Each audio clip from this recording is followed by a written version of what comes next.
Sigue marcando nuestro fútbol. Lo conseguís en librerías o en la tienda digital de Ediciones Fabro. Si sos técnico o técnica operativo, administrativo, inspector, supervisor o cumplís funciones jerárquicas en la industria del gas natural, tu sindicato es APJ Gas. Representamos y defendemos tus derechos en todo el país. Suma tu voz a la nuestra. Contactate en www.apjgas.org.ar. Mi nombre es Estela Barnes de Carlotto, soy presidenta de Abuelas de Plaza de Mayo. Soy Buscarita Roa, abuela de Plaza de Mayo. Soy María Esther Landaburu, una tía que busca. Soy Claudia Poblete, nieta restituida. Soy Adriana Metz, encontré a mi hermano, el nieto 140. Juan Pablo Moyano. Manuel González Granada. Esteban La Herrera, hermano que busca. Encontré a mi nieta en el año 2000. Conocí a mi abuela Buscarita. Recuperé mi identidad en el año 1983. Mi hermana estaba embarazada de 7 meses y medio cuando fue secuestrada. Mi hermano y mi cuñada esperaban un bebé para julio-agosto de 1976. Restituí mi identidad en el año 97. A mis 37 años me enteré que mi mamá estaba embarazada cuando la secuestraron. Estoy con mis compañeras buscando a los nietos robados por la dictadura cívico-militar. Hemos encontrado muchos, pero faltan muchos más. Comunicate con Abuelas de Plaza de Mayo ingresando a www.abuelas.org.ar. Déjate atrapar por nuestras redes. Arre. Por Instagram, @radiográfica 893. Facebook, Radiográfica FM 89.3. Y en Twitter, @radiográfica 893. Los trabajadores estatales tenemos un gremio que nos defiende. AT Capital volvió a enamorar. Búscanos en las redes como AT Capital. La refundación está en marcha. Sumate a AT Capital. Hola, soy Guillermo Quiroga y los invito todos los miércoles a las 21 horas a compartir charlas, cuentos, poemas y la mejor música. Porque queda la palabra. Todos los miércoles a las 21 horas queda la palabra. La Gráfica. FM 89.3. Suena la comunicación popular.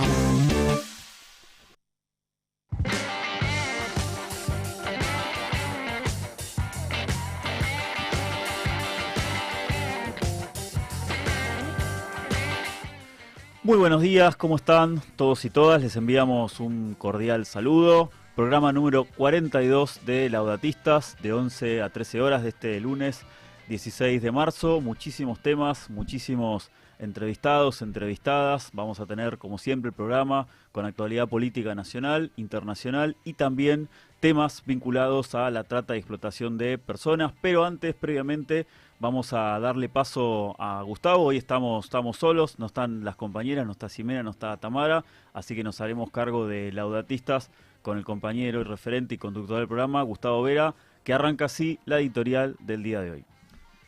Hola, muy buenos días. Bueno, indudablemente el tema más importante a nivel mundial es lo que está ocurriendo en la guerra en Medio Oriente, que ya lleva 16 días, a partir de un bombardeo unilateral por parte de Estados Unidos e Israel sobre Irán. Irán que ha respondido, ha bloqueado el estrecho de Hormuz, ha respondido también atacando a las bases norteamericanas y ha bombardeado también algunas poblaciones de Israel.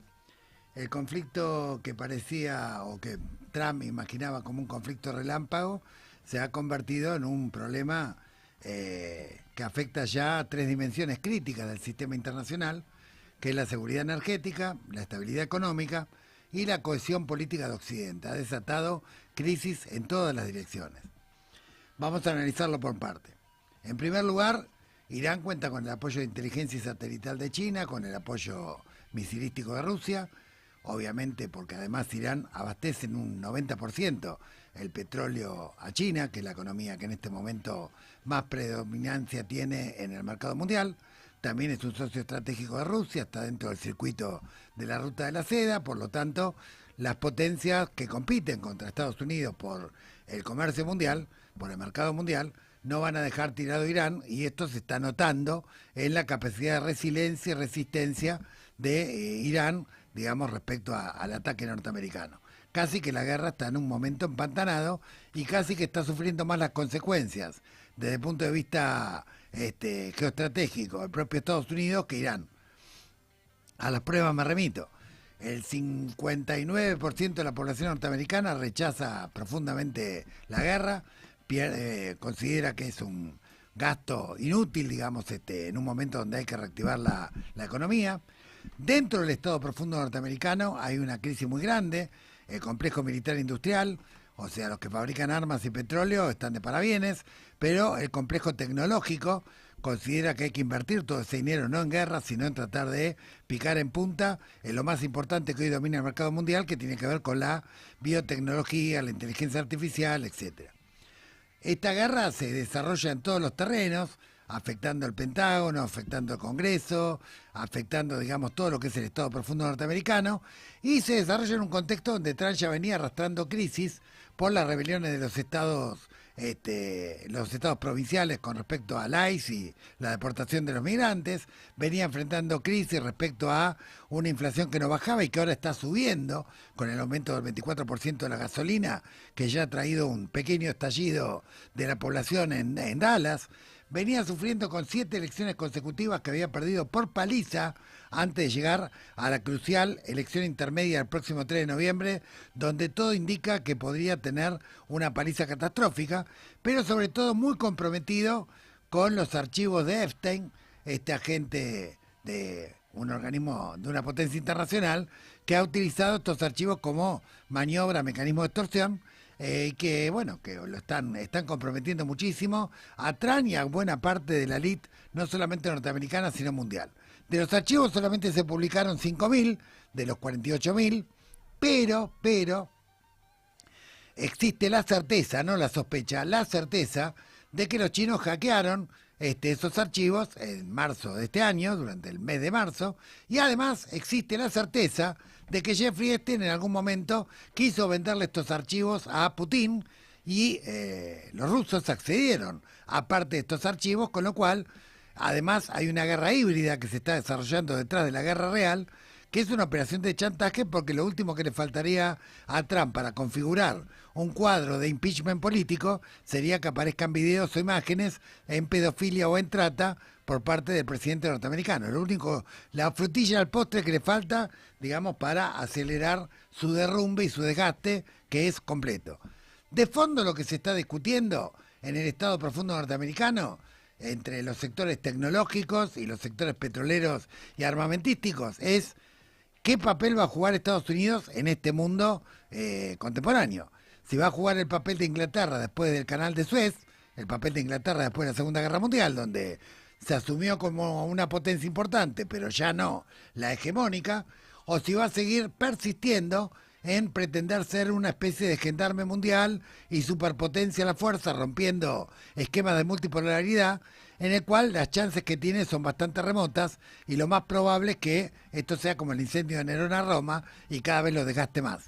Ahora bien, el desgaste que está teniendo Trump, digamos, a medida que pasan los días, a medida que se prolonga la guerra, obviamente, además de tener consecuencias políticas, sociales, culturales en Estados Unidos, además de tener consecuencias en una especie de circuito centrífugo en Occidente.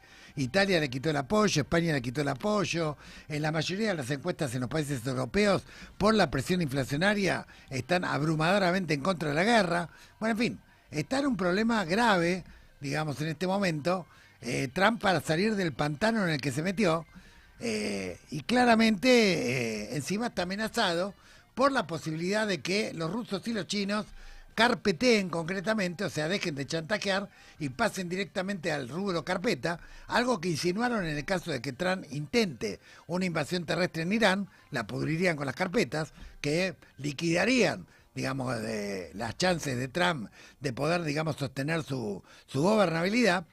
Este es el contexto sumamente tenso, sumamente de punto de inflexión que estamos viviendo a nivel mundial, y que por supuesto tiene repercusiones directas sobre la Argentina, donde Milei ha optado por ser quizás el aliado más incondicional de Donald Trump, y obviamente la suerte de Milei no va a ser diferente si Trump sigue desgastándose y debilitándose y arrinconándose cada vez más hacer una situación que puede llevarlo al juicio político o hacer un pato rengo prácticamente sin poder de alguna manera de cambiar el curso de los acontecimientos.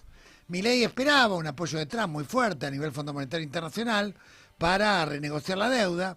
Ante la debilidad creciente que va teniendo el gobierno norteamericano, esto se va complicando y además se va complicando al calor de la recesión que se está sintiendo fuertemente en la Argentina. Es una buena noticia para la venta de petróleo y para la venta de soja, la guerra en la Argentina, porque obviamente aumenta la cantidad de dólares. Es una mala noticia para el campo, el costo energético que eso significa. Para la población es una noticia toda mala, porque es presión inflacionaria y es de alguna manera pagar el combustible mucho más caro. Y esto se da también en un contexto de crecientes luchas sociales, sindicales y ambientales. Hemos tenido prácticamente una pueblada docente en Catamarca la semana pasada, que la estuvimos cubriendo. También hubo un conflicto que obligó a retroceder al gobierno de Santa Cruz, también con los docentes. También hubo una movilización muy importante en Córdoba, 2 o 3 movilizaciones muy importantes en Jujuy, en el Chaco, de la periferia al centro. Se está empezando a levantar los asalariados, sobre todo los sectores de clase media y media baja, que están, digamos, sintiendo que ya no pueden llegar, digamos, a fin de mes, que cada vez es más imposible vivir, que evidentemente las promesas de Milei de bajar un dígito la inflación son un cuento chino, también lo son las de reactivación industrial, y en el medio una rebelión ambiental muy importante que se está desarrollando y que viene al compás de lo que ya está ocurriendo en Mendoza con la rebelión de un sector importante de la población contra el proyecto extractivista de la minera San Jorge y en defensa del agua.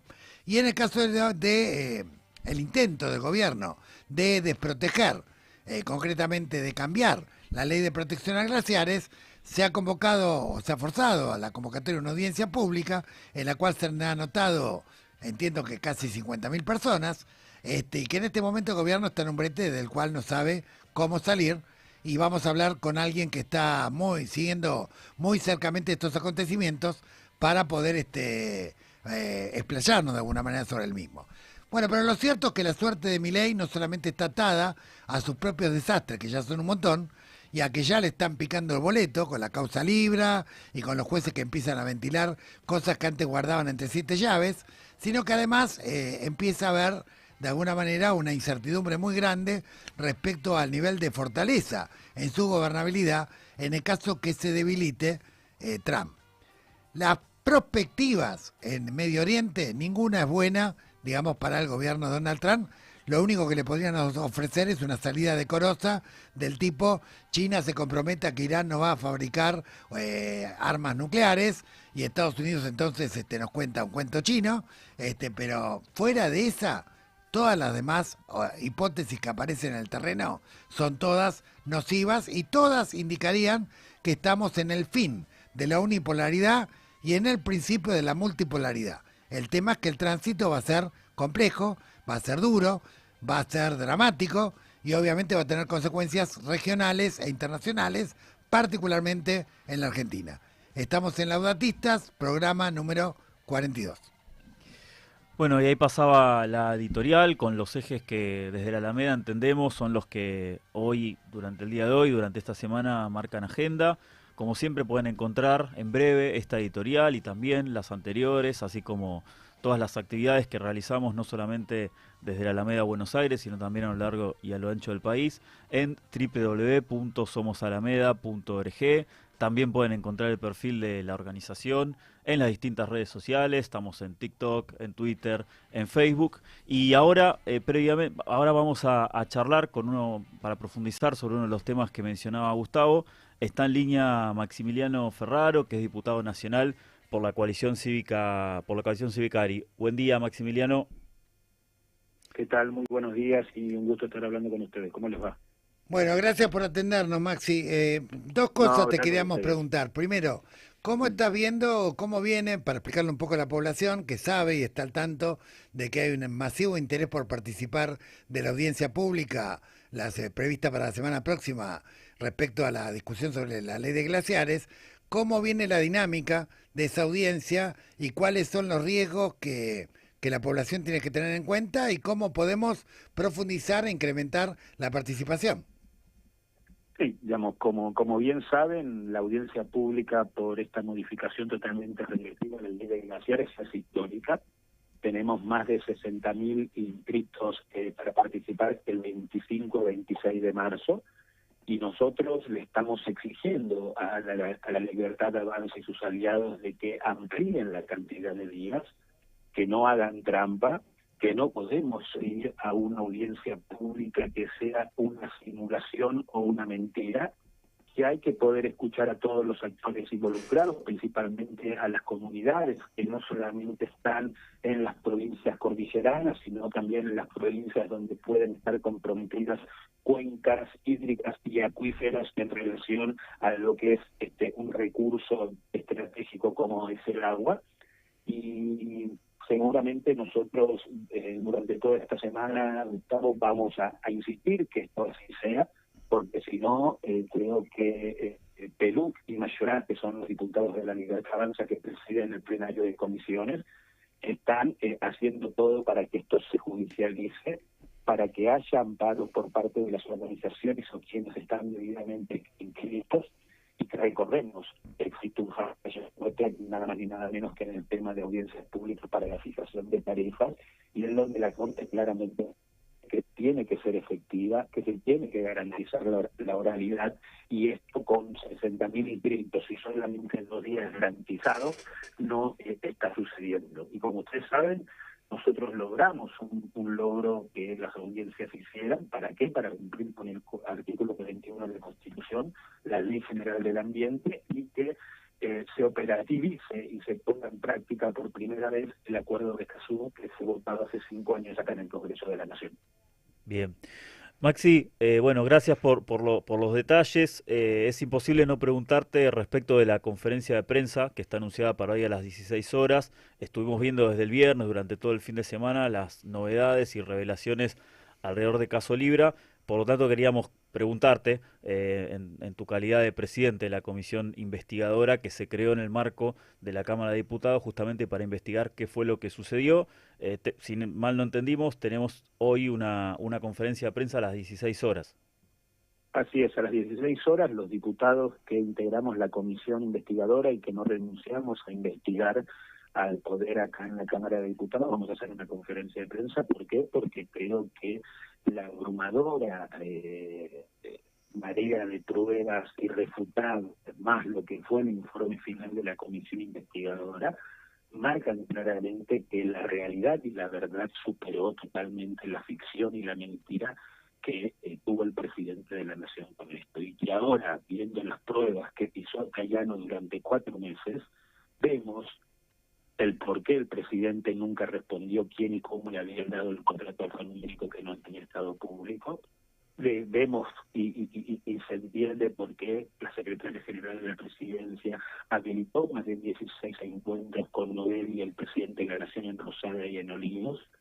A su vez hubo manejo de información privilegiada, y así lo demuestran los más de 30 llamados que hay entre Milei, Noel y Karina Milei, Santiago Caputo y Demian Rey, el ex jefe de asesores, de que hubo manejo de información privilegiada, pero que mientras muchísimos argentinos y otras personas en el mundo confiaban en la monetización y en la figura del presidente Milei, 36 griegos se alzaban con ganancias de $1.000.000 cada uno de ellas, manejando esa información privilegiada antes de que se desplome y se genere la estafa que se generó el 14 de febrero de hace un año atrás.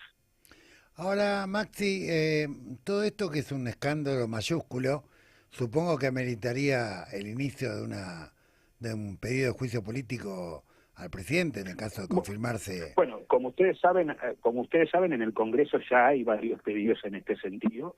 Lo que sí, Gustavo, también tenemos que ser realistas, es que hoy que la Libertad Avanza con sus aliados tienen asegurado más de 1/3, como para cualquier tipo de avance en relación a la responsabilidad política.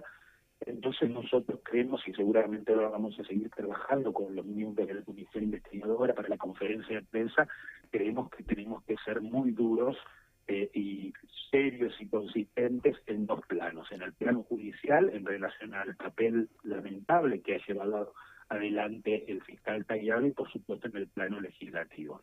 En el plano judicial, recordemos que esta causa pasó por 7 jueces federales y 4 fiscales federales.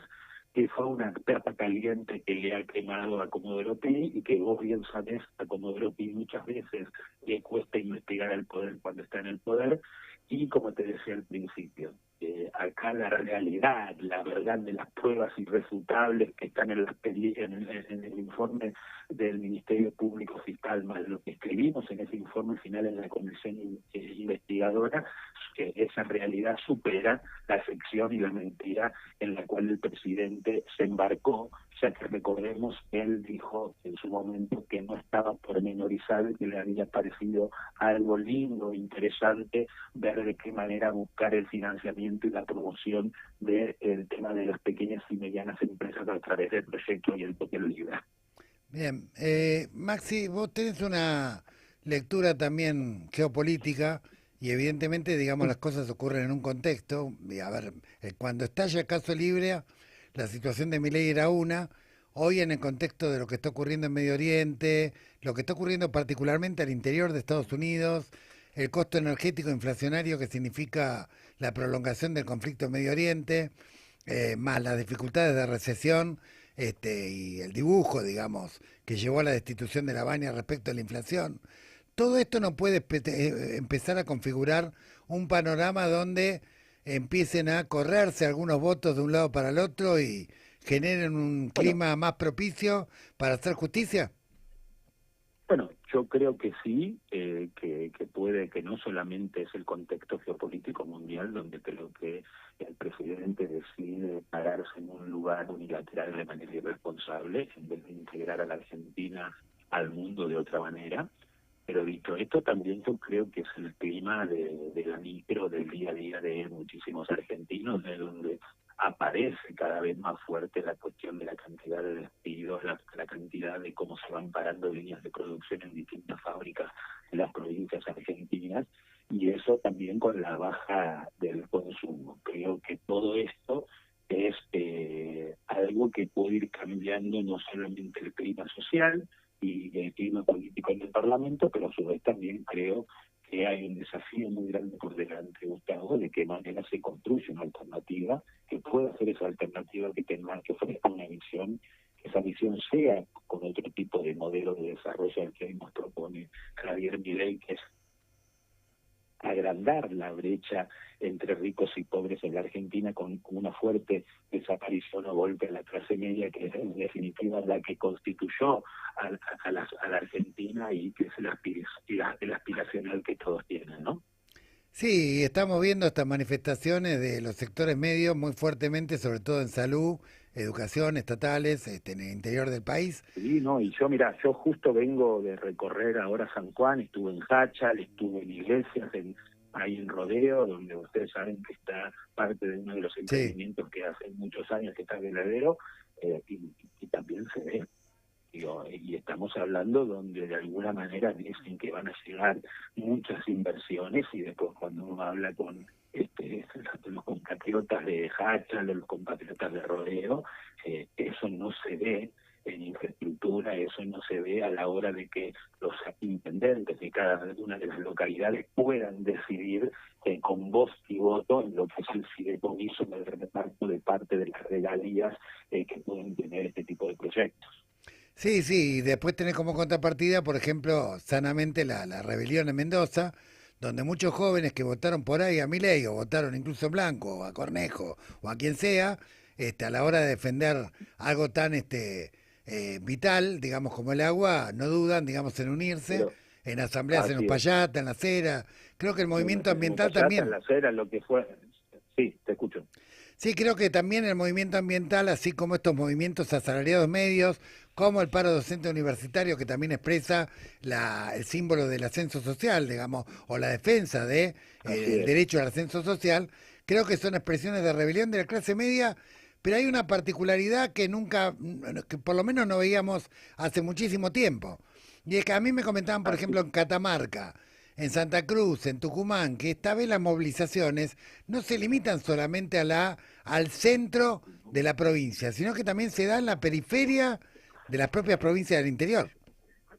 Bueno, yo creo que sí, y es importante esto de la periferia al centro, ¿no? Y poder recorrer esa periferia. Por eso yo también me propuse, Gustavo, previo a la discusión que vamos a dar con respecto a la ley de glaciares acá en la Cámara de Diputados, y que ya es histórica la audiencia pública, poder ir al terreno, ¿no? Y por eso viajé a San Juan, a Hacha, la Rodeo, estuve hace 20 días en Mendoza, con gente también de Vianilla, porque guarda con esto, guarda con esta mentira de soberanía ambiental de recursos naturales de algunas provincias que parecieran ser que solamente hablamos de los recursos naturales que están vinculados a las provincias cordilleranas con algún tipo de desarrollo minero, pero que también afectan a todo el país, obvio. Exactamente, interjurisdiccional de otras provincias, principalmente lo que son, como te decía hace un rato, las cuencas hídricas y acuíferos, y si uno ve el río Desaguadero, cómo después confluye con el Colorado, y el Hacha, cómo confluye, cómo atraviesa no solamente la provincia de San Juan, sino Río Negro, La Pampa y la propia provincia de Buenos Aires. La última, al menos por mi parte, Maxi. Entonces, para que quede claro, respecto de las audiencias por la modificación a la ley de glaciares, 25 y 26 de marzo, todavía sigue abierta ahí la inscripción. Inscripción hasta el 20 de marzo. Bien, perfecto, bien. Así que es importante que se sigan inscribiendo, y nosotros nos comprometemos a dar la batalla que tengamos que dar acá en la Cámara de Diputados para que eso no sea una simulación, una mentira de la audiencia pública, y que pueda ser lo más participativa posible, atento a que hay 60.000 inscritos, y que se garantice la oralidad y la participación también federal. Sí, nosotros hoy en la tarde invitamos a varios especialistas, a Quique Viale, Lucas Ruiz y otros, digamos, hay un conversatorio bastante importante, hay otros que se están convocando por otro lado, pero una reflexión me gustaría compartir con vos, a ver si la estás viendo. Creo que lo más rico que tiene el pueblo argentino es su conciencia de los bienes comunes, y que lo ha demostrado muchas veces, porque nosotros vimos una rebelión contra Monsanto en la localidad de Malvinas Argentinas, que pretendía instalar una planta de transgénico que tenía elementos cancerígenos, y el pueblo se rebeló, y en ese momento a esa planta la apoyaba tanto el gobernador provincial como la presidenta, como la oposición, y el pueblo logró torcer de alguna manera los acontecimientos. La rebelión del pueblo mendocino en el 2019, diciembre, cuando intentaron de alguna manera votar un proyecto que contaminaba el agua. Las rebeliones sucesivas en Chubut, a la mega minería, tanto a nivel plebiscito como a nivel movilización en el 14 y en el 22.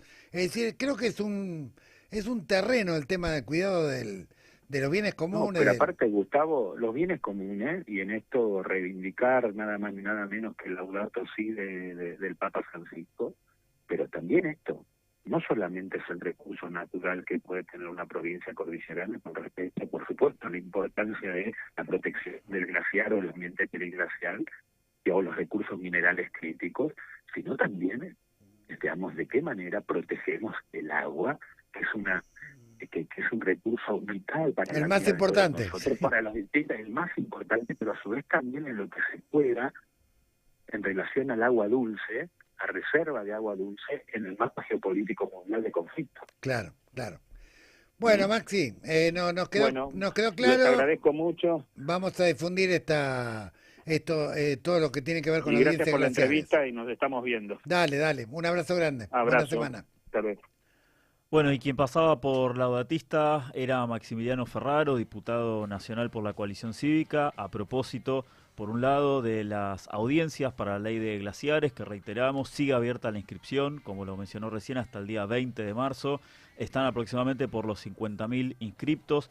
También reiterar esto que las organizaciones están remarcando: no es necesario ser un conocedor en términos científicos, técnicos del tema de los glaciares. Justamente la idea de estas audiencias es que cualquier ciudadano o ciudadana se pueda presentar y pueda fijar su posición. El día 25 es en modalidad presencial, y el día 26, al día siguiente, es la modalidad virtual. Recordamos también que La Libertad Avanza anunció que está intentando limitar el tiempo, lo cual representaría que apenas el 0,35% de los inscriptos podría expresarse, así que cuantas más personas inscriptas haya, mucho mejor para generar la presión y que se haga la audiencia con las prórrogas necesarias para que puedan hablar todos los que se presentaron. Y también mencionaba Maximiliano, obviamente, el tema de Libra. Vamos a estar muy atentos a lo que anuncien hoy de la Comisión Especial Investigadora de Libra a las 16 horas. Más allá de lo que estuvimos viendo durante todo el fin de semana, las revelaciones de las causas y los contactos con los creadores del token de la estafa Libra. Vamos a la primer pausa y ya seguimos con la agenda, con los temas de Laudatistas.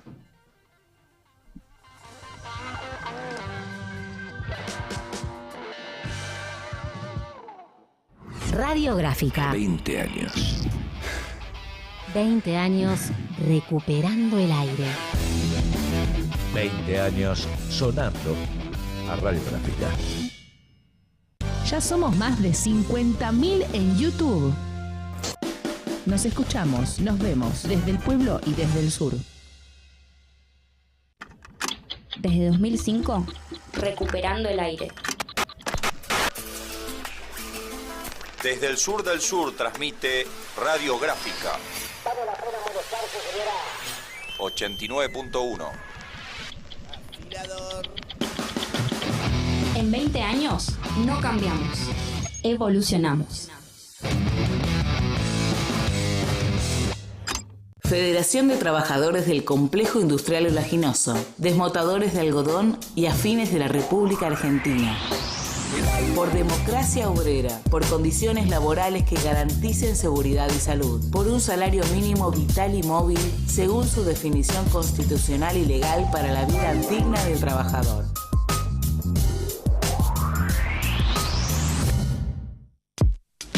Sindicato Federación Gráfica Bonaerense. Desde 1857, defendiendo el trabajo, la producción nacional y los intereses de la familia gráfica. Desde 2005, recuperando el aire. Se llevaron la tinta, se acabó el papel y la guillotina cortaba la esperanza.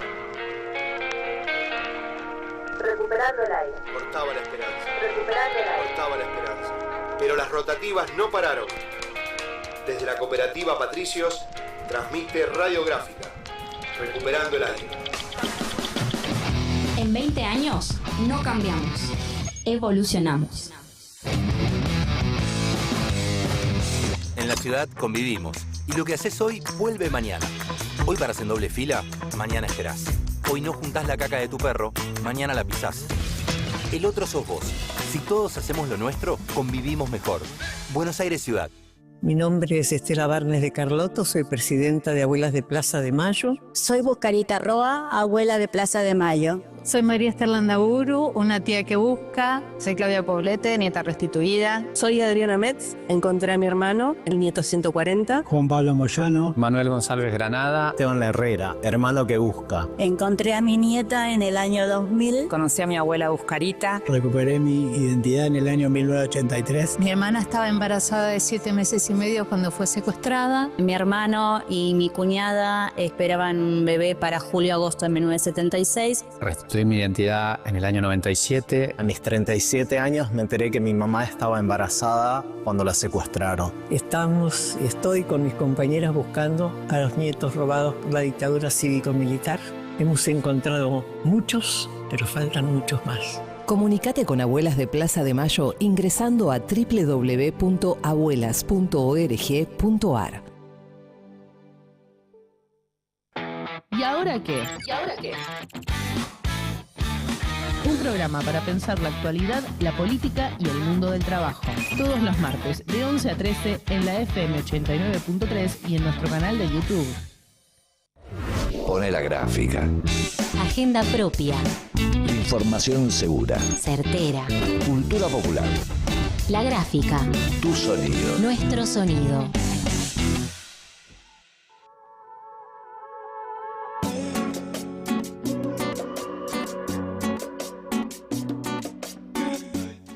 Bueno, seguimos, segundo bloque de Laudatistas, ya aparece el cuarto por el volumen de información y el calibre de los temas que estuvimos trabajando.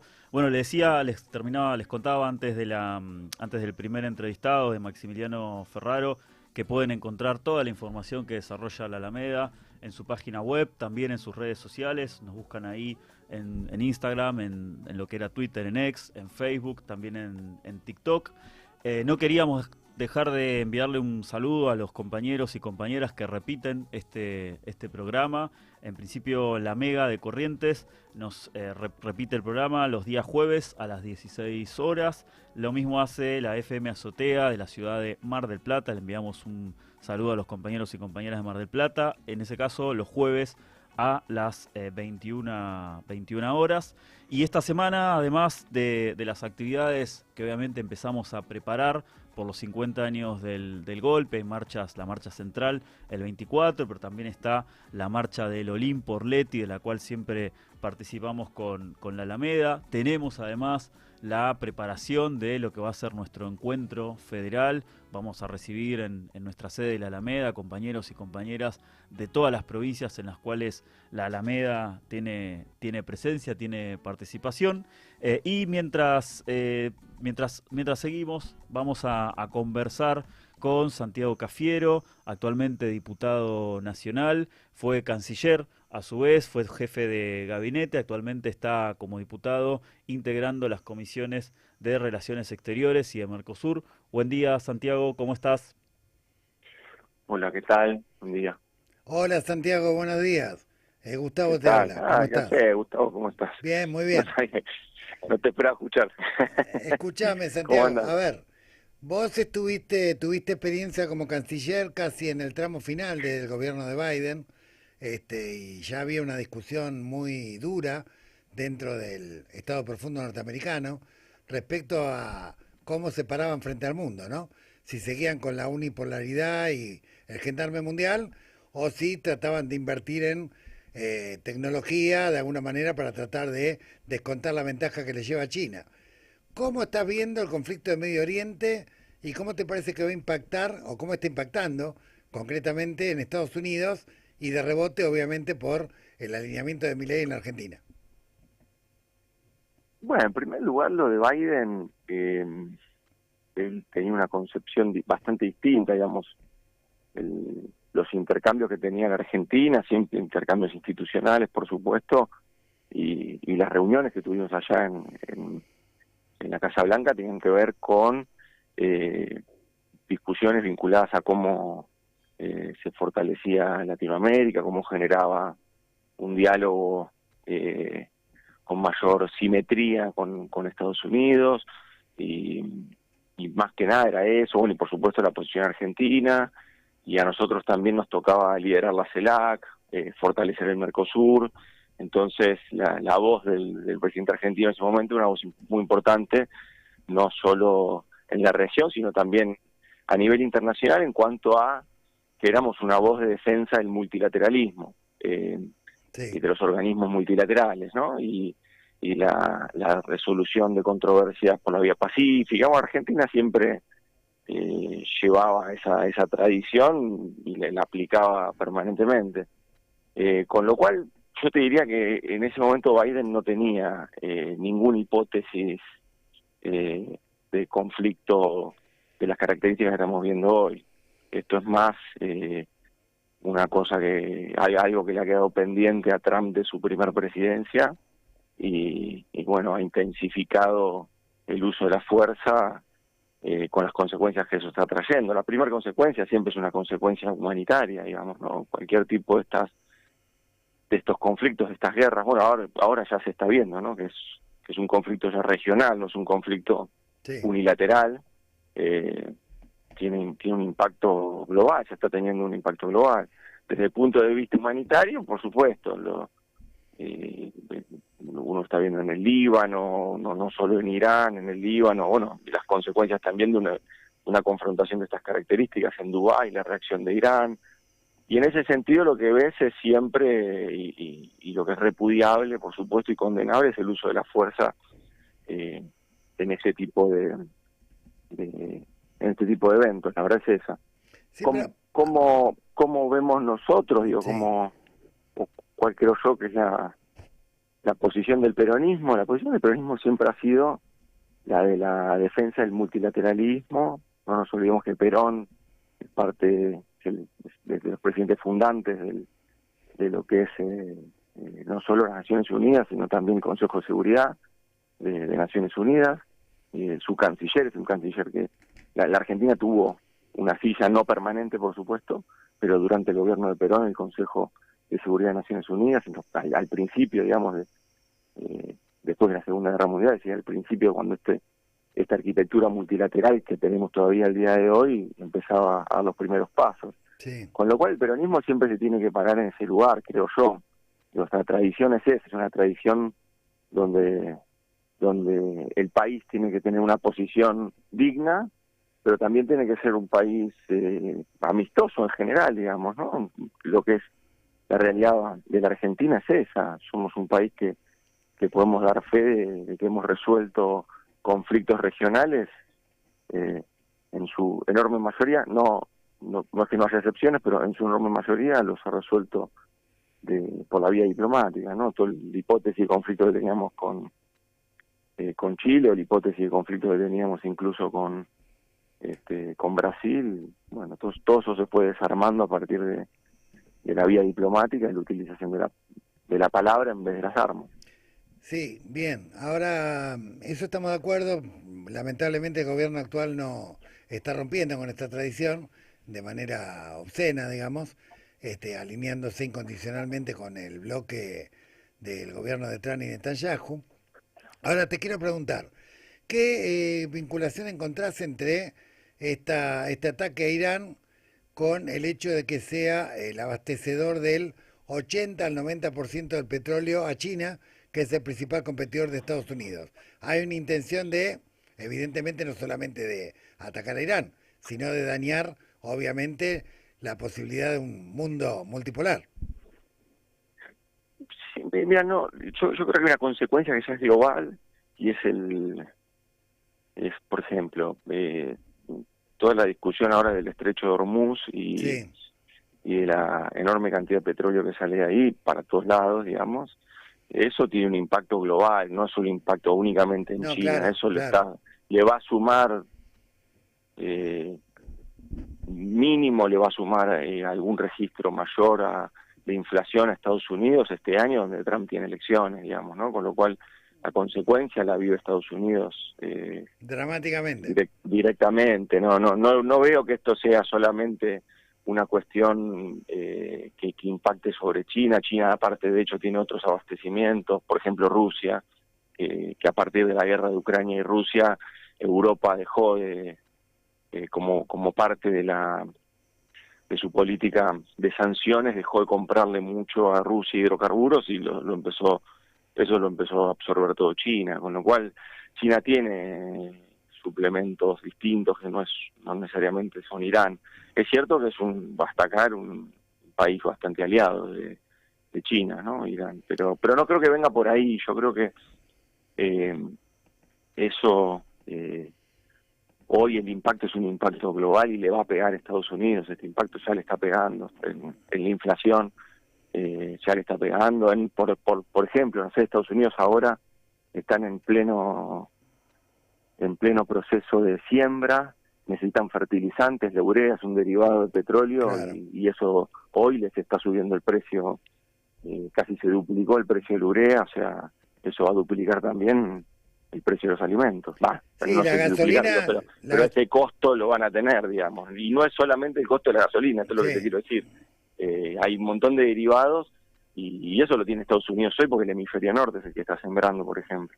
Ahora te hago una pregunta. Los farmers americanos van a tener un aumento de costos importante, hay que ver cuánto de eso pueden trasladar a precio. La base de MAGA, la base que apoyó a Trump, lo hizo en base a, terminar con las guerras inútiles y reactivar la economía. Y ninguna de las dos cosas estaría ocurriendo y cada vez hay más descontento. De hecho, las encuestas indican que casi el 60% de la población norteamericana rechaza esta intervención.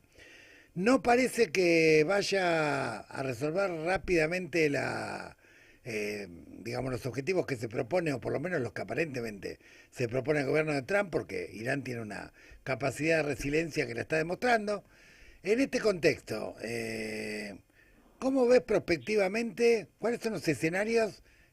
Porque obviamente si esto continúa, el debilitamiento de Trump es cada vez más profundo. Ya perdió 7 elecciones, tiene conflicto con el ICE. Solamente se publicaron 5.000 de los 48.000 videos de las aventuras del agente tratante y pedófilo de Epstein. Bueno, en fin, creo que está enfrentando una tormenta perfecta este muchacho.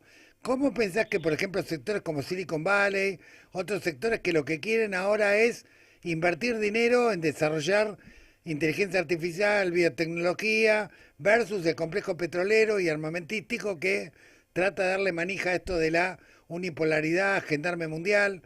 ¿Cómo estás viendo cómo pensás que puede resolverse este quilombo, teniendo presente que eso va a impactar de lleno en la Argentina por las características de alineamiento incondicional del gobierno de Milei? Bueno, un impacto va a tener, por supuesto, en Argentina en varias direcciones. Primero, este conflicto es un conflicto que a la Argentina la golpea, porque le aumenta, lo hemos visto, ¿no? El aumento de las naftas en el último tiempo. O sea, el surtidor ya aumentó, ya sí. Ahí hay un primer registro, ¿no? Para que no sea todo teórico y qué sé yo, y abstracto, digamos. Hay una cosa bien concreta, hoy la nafta vale más cara en Argentina. Vas a cualquier surtidor y la nafta está más cara. ¿Por qué? Porque el precio del petróleo a nivel internacional subió, bueno, y esto va acompañado y va acompasado.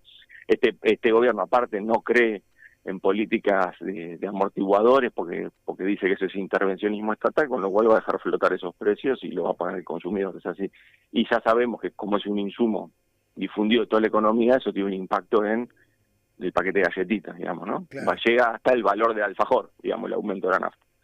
Entonces eso es así, con lo cual va a tener un primer impacto con respecto a su promesa de la baja de la inflación y que la economía va a subir, y bueno, todo eso claramente sigue con un modelo de recesión y con un atraso cambiario muy fuerte, que eso es lo que va a hacer que el único ancla inflacionaria que puede llegar a tener es esa, digamos, ¿no? Sostenerse a partir de la no reactivación de la economía con el impacto social que eso tiene. Ese es un primer punto de impacto concreto de este conflicto en Argentina. El segundo, el político, el que me decís vos, y sí, claramente, hoy el soporte principal de no solo político, sino también narrativo, de narrativa internacional, es el de Trump.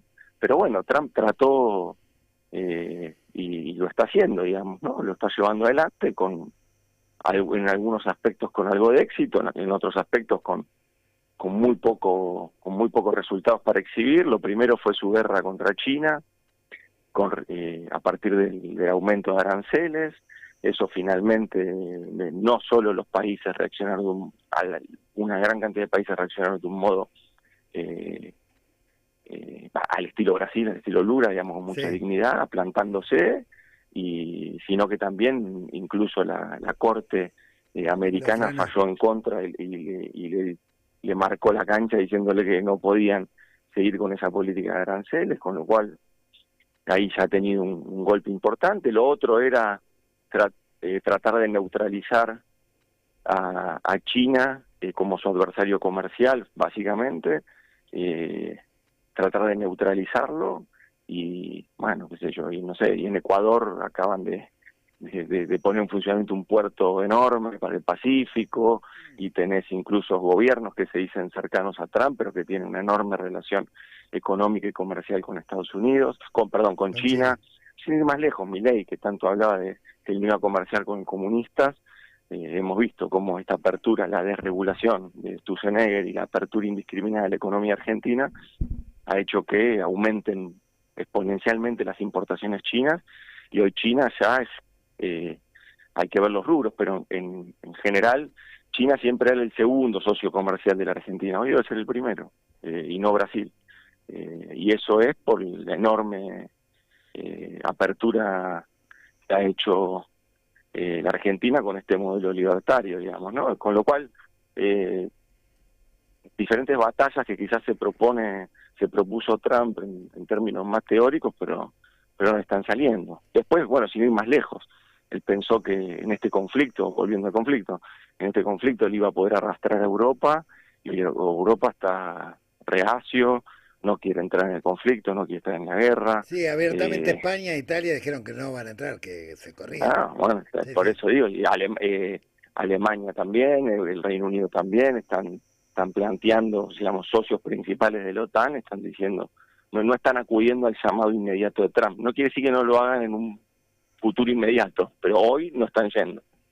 Y esta situación de pato rengo en la que va quedando Trump, producto de los problemas previos que tenía, las 7 elecciones que perdió, los conflictos con el ICE, ahora esta guerra que de alguna manera lo empantanó, también tiene consecuencia, o podría tener una consecuencia económica sobre el esquema macroeconómico de Milei, porque Milei confía en cómo Trump puede incidir dentro del staff del Fondo Monetario para destrabar una negociación que oscila entre 10 y 15 mil millones de dólares, que obviamente si Trump empieza a debilitarse, puertas para adentro, obviamente su capacidad de lobby de alguna manera o de imponer algún tipo de privilegio en la negociación para Argentina disminuiría. Y esto tendría consecuencias en fuga de capitales, consecuencias en el dólar.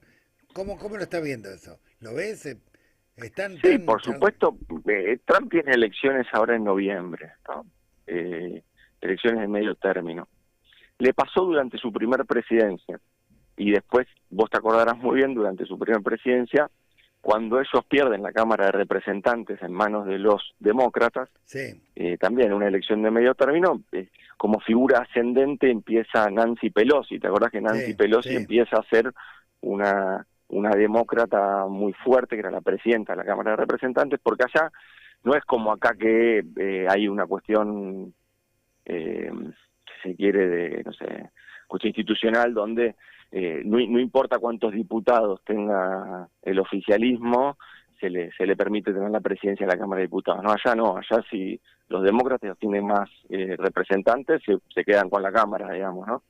Y eso es un contrapeso importante. Entonces Trump va a tener su pelea por los aranceles con la Corte Suprema, va a perder la Cámara de Representantes. Bueno, empieza a tener poderes institucionales que le empiezan a poner límites. Esos límites tienen que ver con su incidencia en el Banco Mundial o su incidencia en el Fondo Monetario Internacional. Habrá que ver cuál es el impacto real, pero en general mi experiencia en negociaciones con el fondo, Estados Unidos es muy importante, digamos, el que te define, la verdad es eso. Y yo creo que todavía tiene cartas dentro del staff del fondo para incidir Trump. La verdad es esa, creo que eso es así. ¿Esto qué significa? Que la cuestión monetaria y cambiaria de Argentina está resuelta porque tiene este respaldo. Yo creo que no, absolutamente no. Argentina en algún momento acabas de tener que aumentar la base monetaria de nuestro país, porque no hay pesos. Vos claro. Te recorres mucho, te das cuenta, no hay pesos, por eso los negocios cierran, las comercios cierran, el mercado, todo el comercio minorista está destruido, la gente no tiene un mango, bueno, entre otras cosas porque no hay circulante, digamos, ¿no? Este modelo lo que ha hecho para contener la inflación ha cortado todo, básicamente, no solo recorta, hace todo el recorte de la motosierra a nivel fiscal, sino que también seca la plaza, seca el mercado de pesos, y eso hace que la economía no gire, básicamente. Entonces profundiza una recesión. El modelo de este gobierno es un modelo recesivo, con eso pretenden controlar la inflación, pero bueno, van matando la industria, van matando el empleo, aumenta la desocupación. Por supuesto que lo que uno ve es, más allá del registro de pobreza que está asociado a la inflación, la pobreza real, la pobreza multidimensional, uno lo que ve es que está creciendo, si te crece la desocupación, se le sacan todo lo que es subsidio y salario indirecto a jubilados y pensionados, y encima todo te aumenta, y por supuesto, y te aumenta, no sé, las personas en situación de calle en la Ciudad de Buenos Aires se triplicaron en estos 2 años de Milei. Bueno, evidentemente la pobreza está subiendo. Sí, si le agregás el factor ahora inflación que se viene como consecuencia subproducto de la guerra, bueno, cartón lleno, ¿no? Pero Facu, sí. Sí, bueno, conversamos con Santiago Cafiero, diputado nacional. Santiago, preguntarte, sacarte un poco tal vez de los temas más diarios, más actuales. Estuvimos viendo hace algunas semanas la votación del acuerdo entre Mercosur y Unión Europea, tanto en la Cámara de Diputados como en la Cámara de Senadores. Bueno, mientras paramos el programa veíamos tu votación y tu intervención en contra, digamos, votando por el rechazo de este acuerdo que hace casi 25, 26 años que se viene negociando. Si podías resumidamente contarnos los ejes de tu posición para finalmente rechazar el acuerdo. El acuerdo es malísimo. El acuerdo no es el acuerdo de hace 25 años.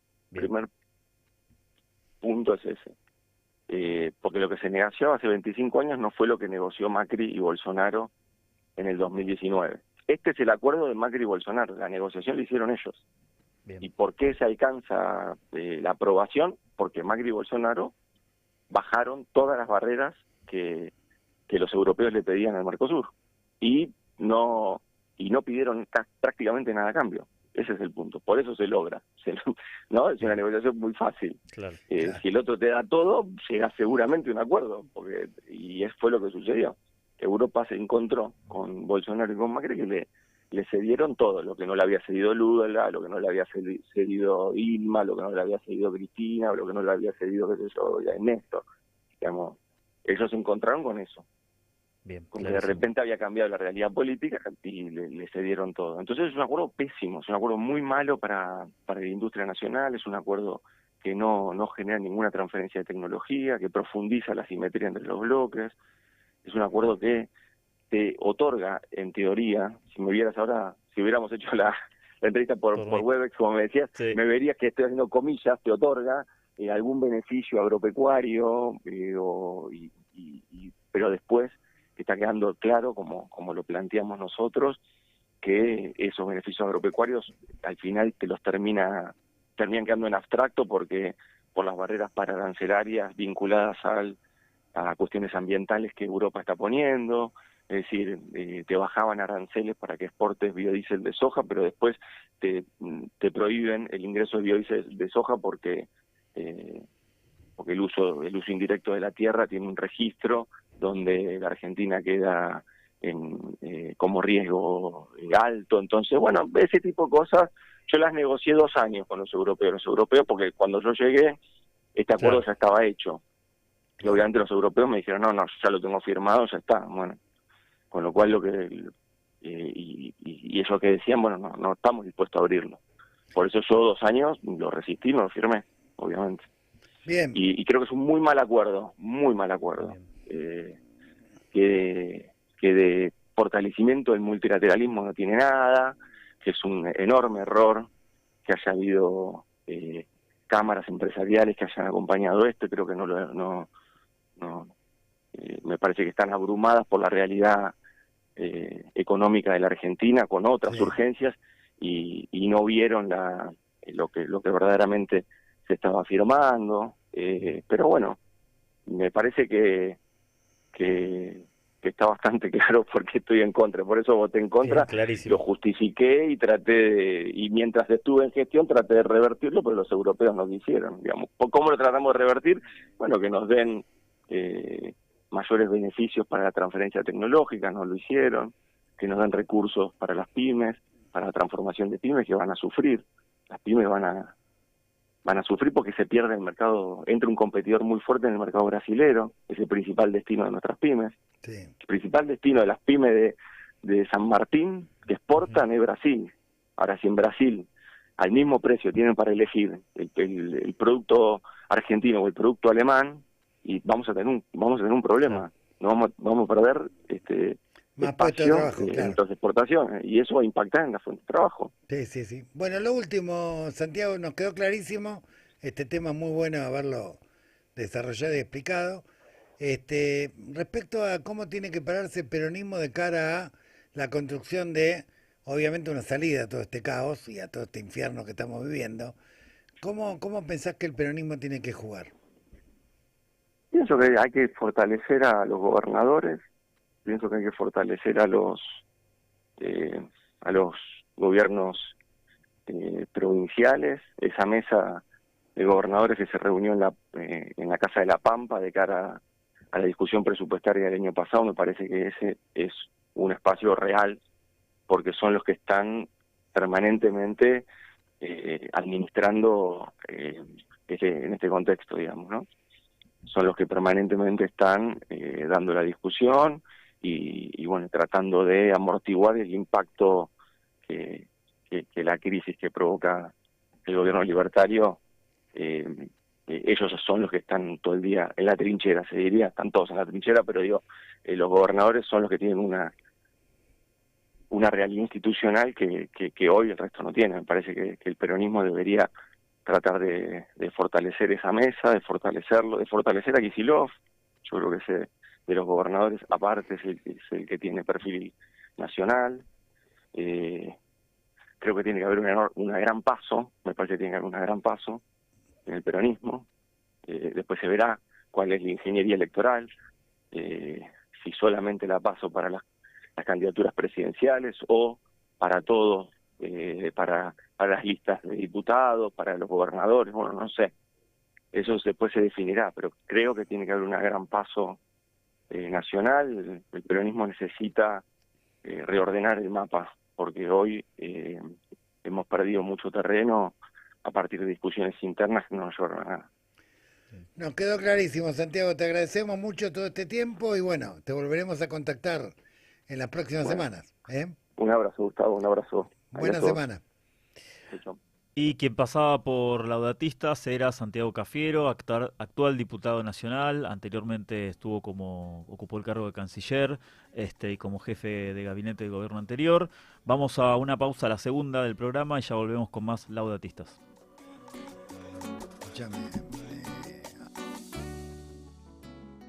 Radiográfica. 20 años. 20 años con las patas en la fuente. 20 años sonando a Radiográfica. ¿Buscas notas de opinión? Informate desde el pueblo y desde el sur.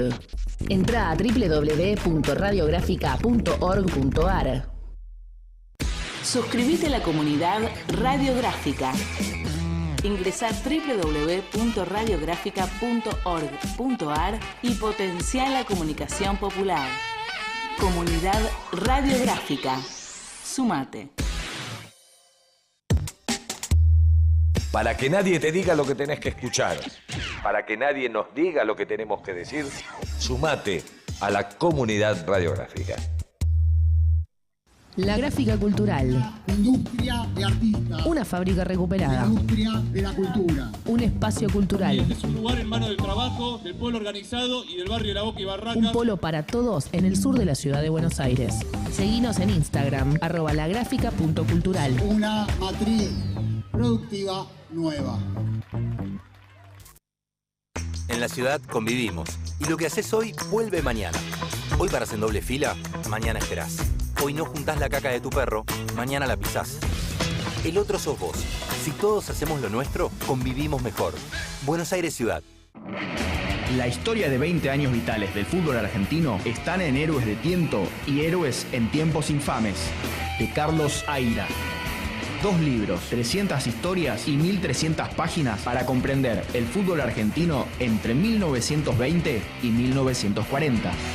Los ídolos, los grandes equipos, pero también las complejidades de una época que sigue marcando a nuestro fútbol. Lo conseguís en librerías o en la tienda digital de Ediciones Fabro. La Gráfica. Sonido soberano. Una radio nacional y popular.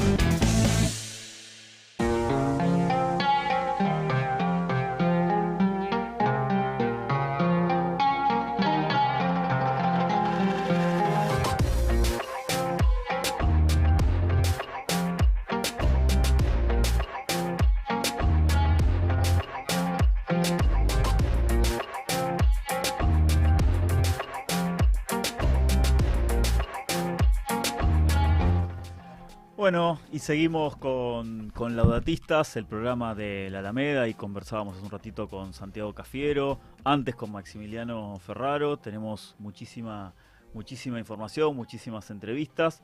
Recordábamos también que antes de la entrevista que vamos a estar celebrando nuestro encuentro federal la semana que viene, el domingo 22 y también el lunes 23. Después obviamente vamos a estar participando de la movilización y el acto por los 50 años del golpe ahí en Plaza de Mayo. También vamos a estar participando de la marcha Orletti-Olimpo ahí en el barrio de Parque Avellaneda, actividad de la que siempre participamos. En este caso va a ser el viernes 20 de marzo a partir de las 18 horas, ahí con los compañeros y compañeras de organizaciones de derechos humanos desde Rivadavia y San Nicolás. Y previamente a todas estas actividades, a las marchas y actos por los 50 años del golpe, al encuentro federal de la Alameda, vamos a estar, seguimos con la presentación de La amistad no se negocia. Vamos a estar en principio en La Pampa y también en la provincia de Mendoza. Pero ahora, antes de continuar, le vamos a dar el ingreso y el saludo a Alejandro Rebocio. Alejandro es periodista del diario AR, también de Radio Con Voz, y hoy vamos a estar conversando con él acerca del conflicto de Medio Oriente. Buen día, Alejandro, ¿cómo estás? Facundo y Gustavo Vera te saludan. Hola, ¿qué tal? Muy buenos días y muy contento de estar en comunicación con ustedes. Bueno, buenos días, Alejandro. Primero, en función de que vos tuviste mucha experiencia trabajando en medios internacionales, ¿cuál es tu lectura de lo que está en juego en este conflicto en Medio Oriente, más allá de los episodios militares? ¿Qué es lo que está en juego a nivel mundial? Y creo, que está en juego, por un lado, ya se habla de una... la gente se pregunta, los analistas, si hay una tercera guerra mundial, si ha empezado o no. Así que, creo que es algo nunca visto, ¿no? Desde 1945 hasta acá. La seguridad internacional, la paz mundial, creo que está en juego eso primeramente, las vidas humanas de muchas personas que ya están muriendo en Irán, también en otros países. Y por otro lado, también tiene el aspecto económico, que quizás en donde tengo más experiencia yo como periodista, que es el impacto que también esto trae, porque estas crisis en las zonas petroleras del mundo, como ocurrió en 1979 en la misma Irán, sí, cuando cayó el Shah de Persia y empezó la revolución islámica que ahora está en jaque. También en ese momento se generó un estancamiento, una mayor inflación mundial y un estancamiento económico global que tuvo impacto también en América Latina y derivó entonces en la crisis de la deuda de Argentina y de los demás países latinoamericanos. Ahora bien, y puertas para adentro en Estados Unidos, considerando que antes de esta intervención de Trump con Netanyahu en Irán, ya el gobierno de Trump venía salpicado por 7 elecciones consecutivas en las que había sido derrotado, rebelión de algunos estados provinciales respecto al tema ICE y deportación de migrantes, dificultades para estabilizar la situación económica, los archivos de Epstein, que ahora se sospecha que los tiene tanto China como Rusia y que podrían ser utilizados como elementos de chantaje, la amenaza del impeachment, una elección hacia el 3 de noviembre que no viene nada bien en cuanto a resultados, encuestas que hablan de, un rechazo a la guerra, sectores de poder concentrado que están de alguna manera cuestionando la inversión de alguna manera en esta intervención militar y por qué no usar esa misma inversión en desarrollo de biotecnología o inteligencia artificial, ¿qué discusión se está dando al interior del Estado Profundo norteamericano y cómo prospectivamente ves que puede desarrollarse esta dinámica, considerando que lo que pensaba Trump de que rápidamente iba a cambiar el régimen no estaría ocurriendo y que todo indica que esto se va a prolongar en el tiempo? Así es, creo que hubo un error de cálculo y cada vez se comenta más del gobierno de Donald Trump de que esto iba a durar más de lo pensado. En apariencia, el gobierno de Israel, que es el otro que está bombardeando Irán, sí tenía más conciencia de que esto podía extenderse, que no iba a ser una guerra rápida de 2 semanas, y por otro lado se está tomando conciencia de que Irán estaba preparado desde hace décadas para enfrentar un bombardeo de Estados Unidos y de Irán, y de Israel, quiero decir. Así que todo está demostrando por ahora que, evidentemente ya las 2 semanas han pasado, esto va para un conflicto más largo, y ese error de cálculo de Estados Unidos lleva, que no ha sido el primero, no va a ser la primera vez que Estados Unidos, a pesar de todo su fuerza militar y su su servicio de inteligencia y todo el personal que tiene dedicado a esto le pifian algún cálculo de una guerra que piensa que va a ser más fácil de lo pensado. Y eso claramente, como vos decías, está impactando ya en la popularidad de Trump.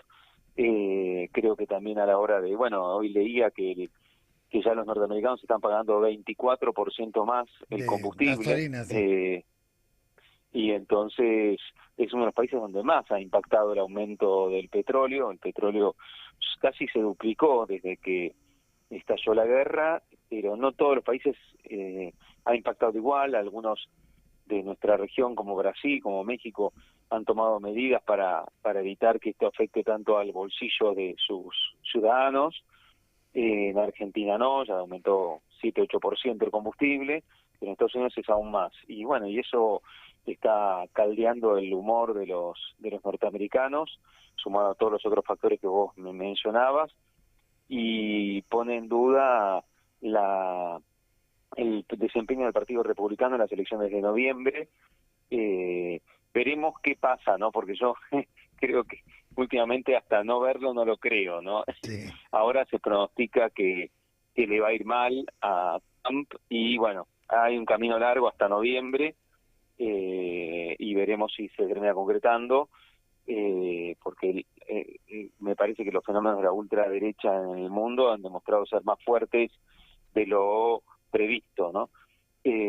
Así que, pero en la medida en que esto continúe así, siempre, ¿no? Desde aquella frase famosa de Bill Clinton de la economía estúpido, y tantas otras veces se ha demostrado en otras partes del mundo que lo económico termina pesando más allá de las batallas culturales, y si eso termina empeorando la vida de los norteamericanos, seguramente, así como Trump volvió al poder porque Biden tuvo mucha inflación en su gobierno y para los norteamericanos era un despropósito, entonces ahora también Trump puede ser castigado por los electores, y si eso ocurre, obviamente no es que va a caer el gobierno de Trump ni nada, terminará 2 años después, pero va a tener menos poder en el Congreso, y como eso sí que creo que puede impactar en Argentina, porque hasta ahora Trump ha podido desarrollar su política latinoamericana, de volver que Estados Unidos vuelva a mirar a América Latina como patio trasero, y tratar de contrarrestar el gran avance que ha tenido China en este siglo XXI, y lo demostró dándole el salvataje a Milei en plena campaña electoral del año pasado.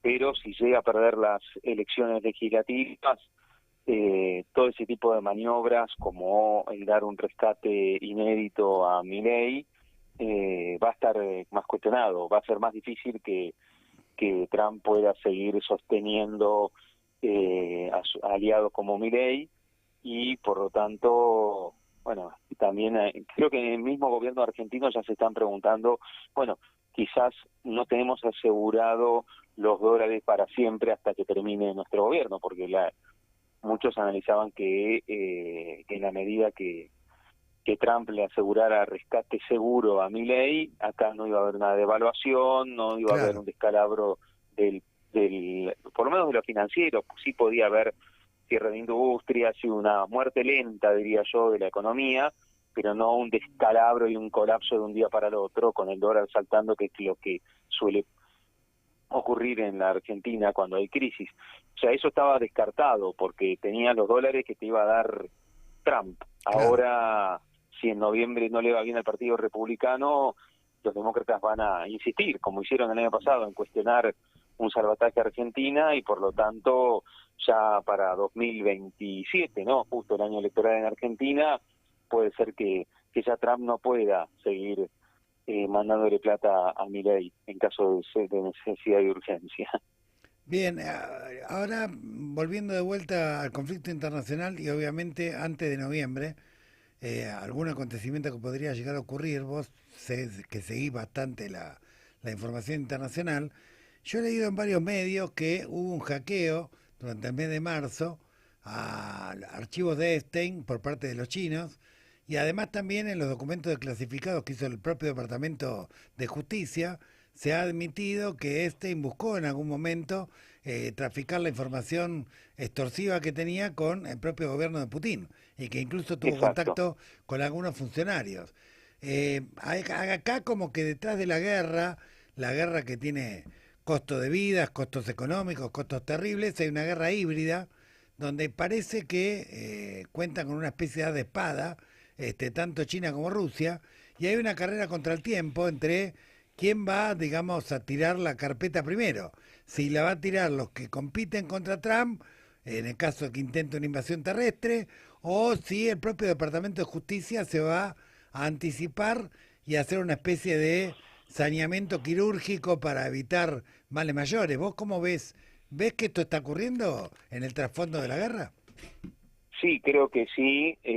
Lo que el caso Epstein está haciendo, que es como una espada de Damocles que siempre está sobre el gobierno de Trump, y donde se piden, bueno, hay mucho por saber y que todavía no se desconoce, y hay mucho de lo que vos decís, de sospechas de que hay otros países también influyendo en la difusión de esta información. Creo que hay una guerra de propaganda, como ha habido tantas veces en la política internacional, y detrás de esa guerra de información que puede dañar más o menos al gobierno de Trump y a otros gobiernos y a otros líderes políticos y empresarios del mundo, creo que bueno, que sí, lo que vos bien mencionás es que bueno, que China y Rusia también juegan un papel en este conflicto. Por ahora pareciera que China es uno de los grandes favorecidos, ¿no? Desde la guerra comercial que era contra China, parece que lo que ha hecho es fortalecer a China, y por otro lado, ahora con la guerra de Irán, que parecía también iba a ser afectada por el suministro de petróleo, bueno, pareciera que no está tan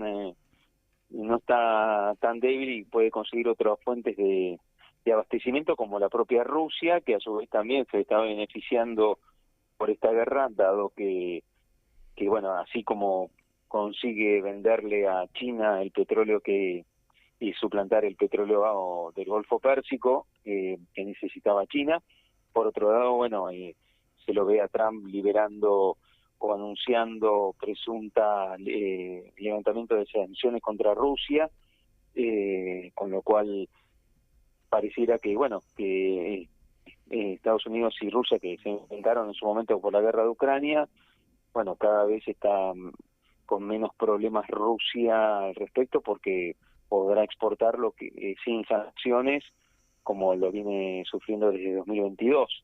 Así que por eso bueno, la intervención finalmente, que era para reforzar la unipolaridad y el rol hegemónico norteamericano, terminó convirtiéndose en exactamente lo contrario. Por eso la posibilidad. Exacto.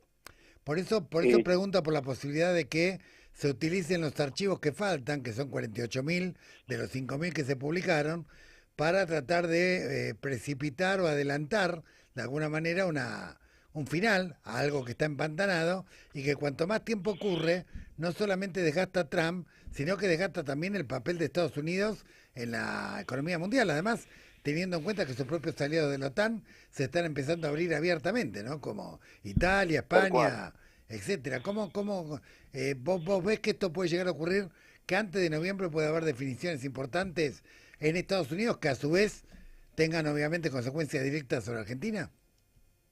Creo que puede tener. La verdad que hemos visto que han influido otras potencias en las elecciones de Estados Unidos, desde Putin para el ascenso de Trump en 2016 en adelante.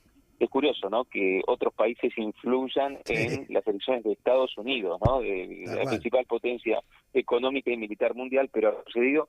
Así que no lo podemos descartar. Creo que cada uno está jugando su rol, y como vos bien decís, Rusia ahora, por un lado, le consigue el guiño de Trump, que quizás también es un poco para quizás congraciarse y no evitar cualquier tipo de filtración de archivos incómodos, pero también, bueno, para asegurarse que el petróleo no siga subiendo tanto de precio, y a su vez los antiguos aliados de Estados Unidos en la Unión Europea se ven desconcertados porque se habían posicionado como enemigos de Rusia, empezaron a armarse para para enfrentar a Rusia, y ahora ven que, bueno, ya desde que asumió Trump, ven que Trump es muy intentó hacer un acuerdo de paz entre Rusia y Ucrania, a contramano de lo que venía haciendo Biden, y ahora ven esto, ¿no? Que le permiten a Rusia volver a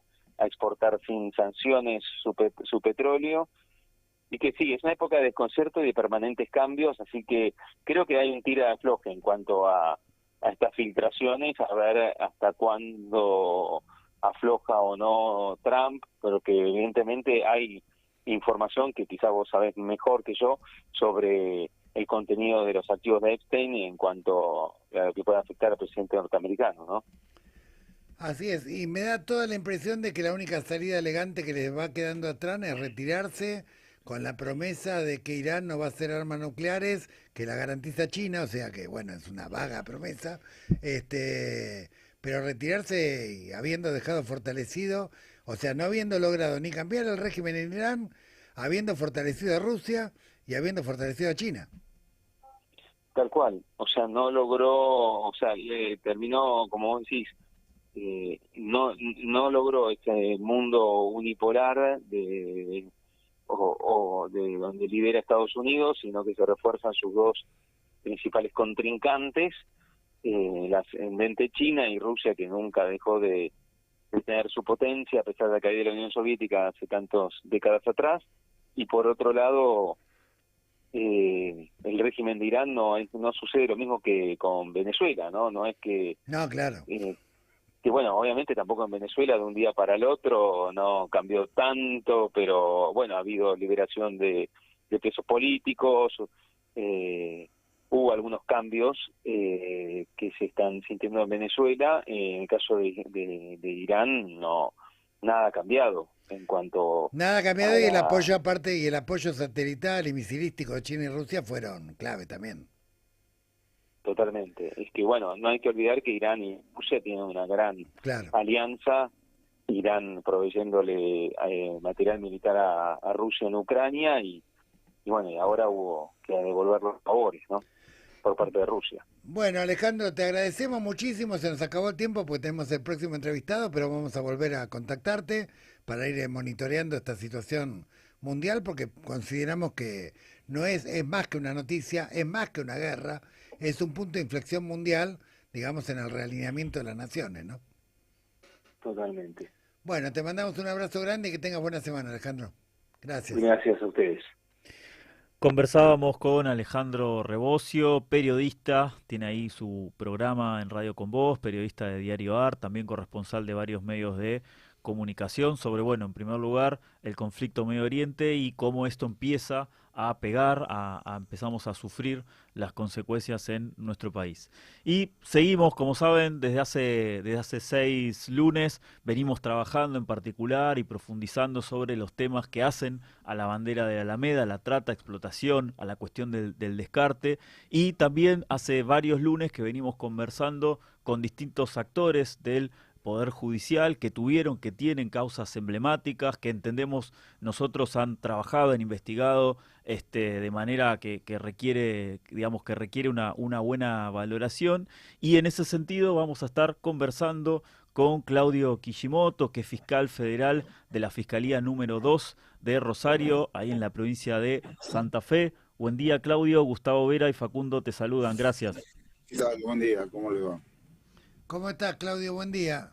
Bueno, hola, ¿cómo te va, Gustavo? ¿Todo bien? Bien, bien. Lo que estamos preguntándole a los fiscales de las distintas regiones que conforman nuestro país, a los fiscales federales y sobre todo que están abocados a lucha contra la narcocriminalidad, la trata de personas, todo lo que tiene que ver con crimen organizado, es cuáles son los cambios que están notando en su región respecto a el desarrollo, de alguna manera, el desenvolvimiento de los mecanismos de captación, de los mecanismos de trata, sobre todo después de la pandemia, donde lo que hemos visto es que el rol de la digitalidad, el rol del narcomenudeo, bueno, en fin, el rol de organizaciones coercitivas, y sobre todo vos que estás en zonas portuarias calientes, por decirlo de algún modo, ¿cómo ¿qué le podemos contar a los lectores, a los oyentes respecto a los cambios que estás viendo en la zona centro de nuestro país y particularmente Rosario y Santa Fe?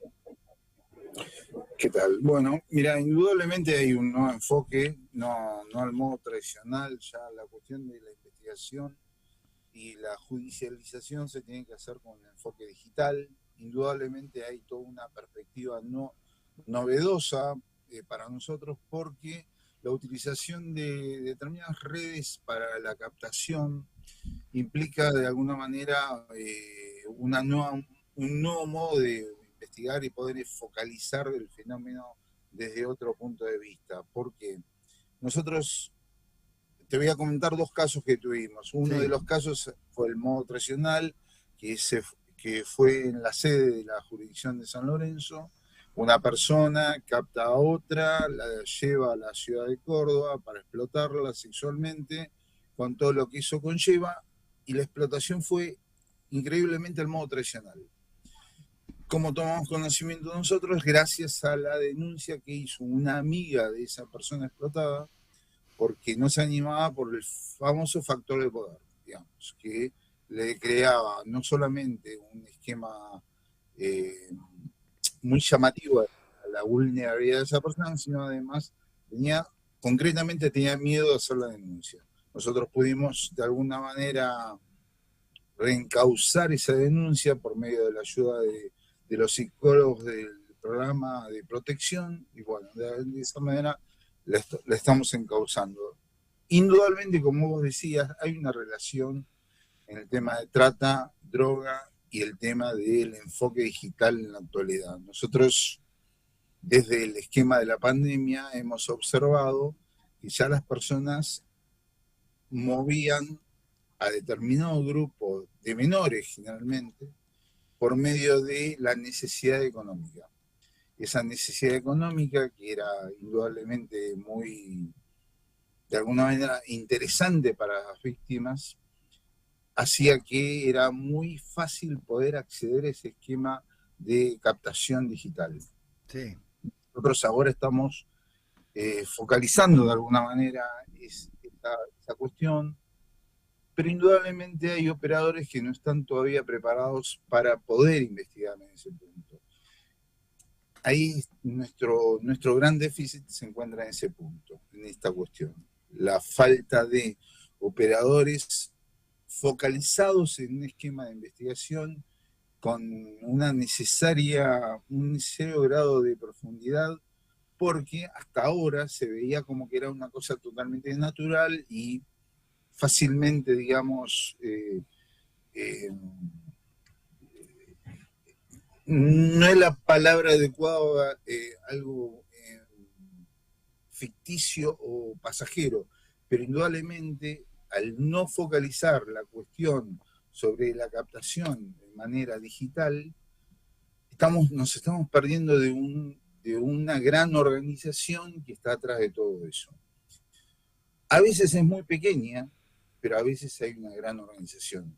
Esto lo sabemos por los valores que se están dando, y el problema es que no hay denuncias que se puedan focalizar en esta cuestión, porque en un esquema económico tan decadente como que estamos actualmente, no hay forma de poder, de alguna manera, vehiculizar o dar un canal confiable a la gente para que denuncie. Exactamente. Bueno, sumado a la desconfianza de la justicia, sumado a la desconfianza de los operadores prevencionales también, esa es la verdad. Entonces, estamos ante un problemón de no poder articular, digamos, el tipo de denuncias, y nosotros necesitamos poder actuar en forma independiente, investigando con otra cabeza, otra profundidad, pero bueno, tenemos que focalizarnos ahí porque la movida ahora viene por ese lado.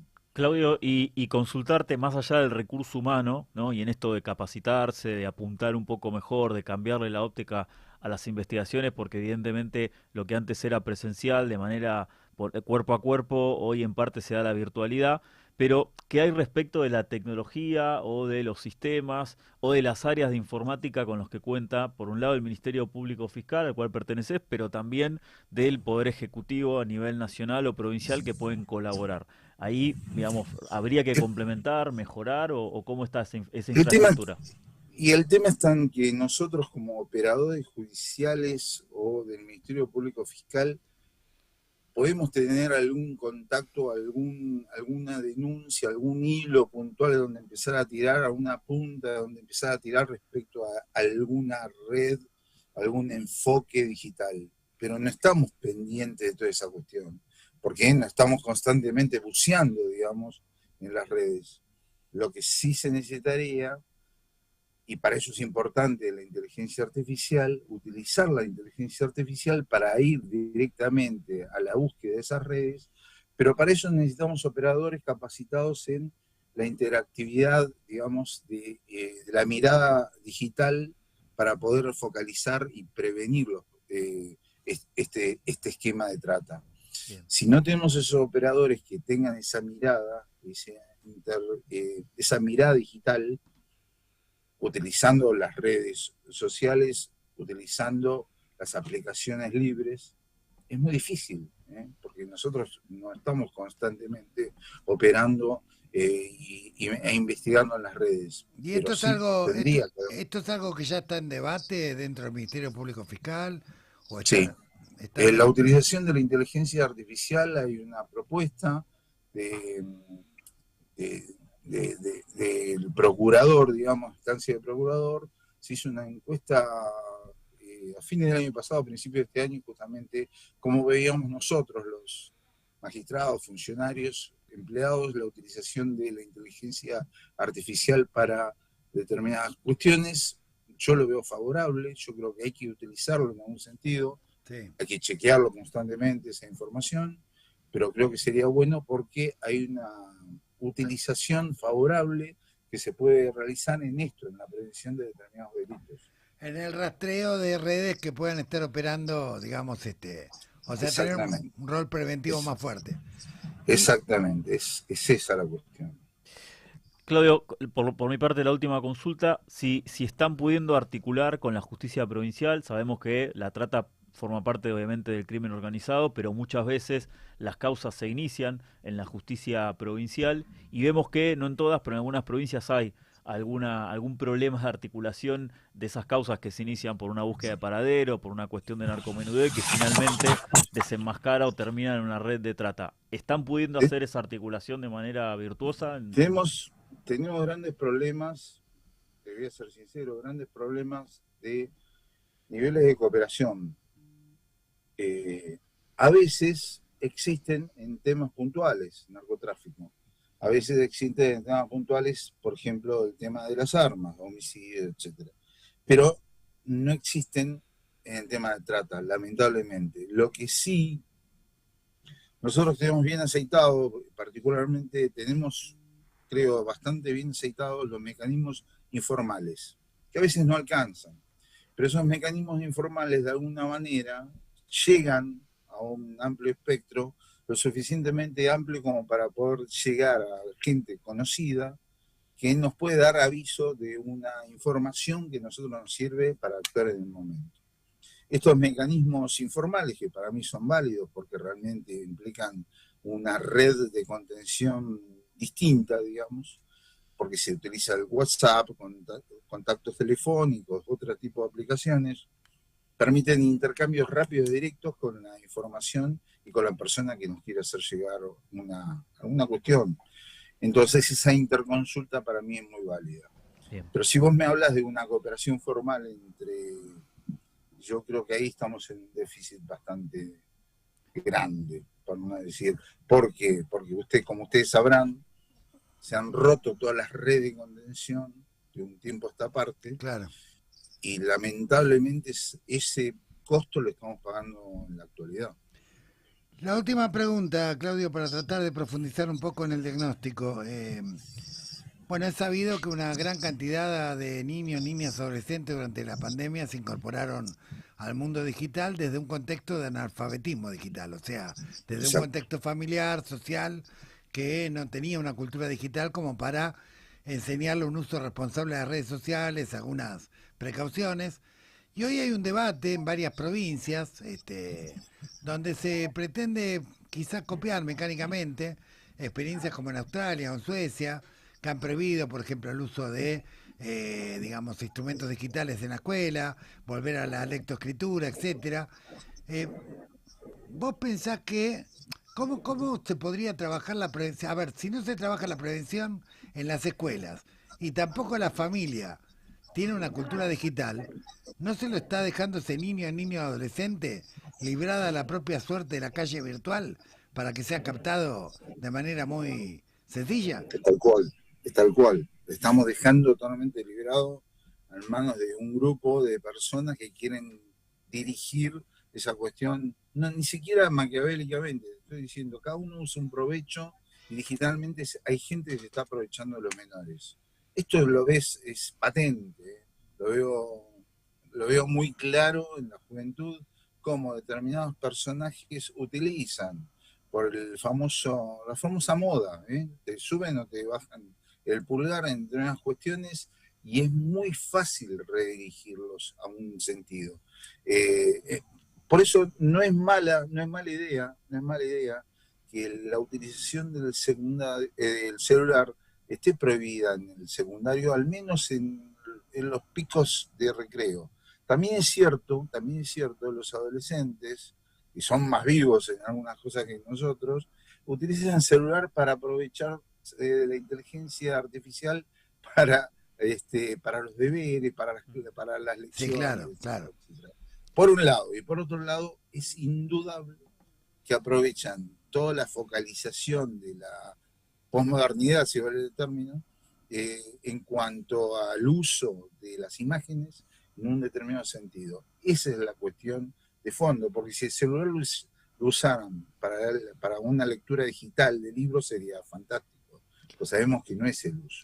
Bueno, por eso la importancia de tratarlo en las aulas este tema en vez de prohibirlo, porque, por ejemplo, en Australia y en Suecia es en el contexto de un 99% de población con cultura digital.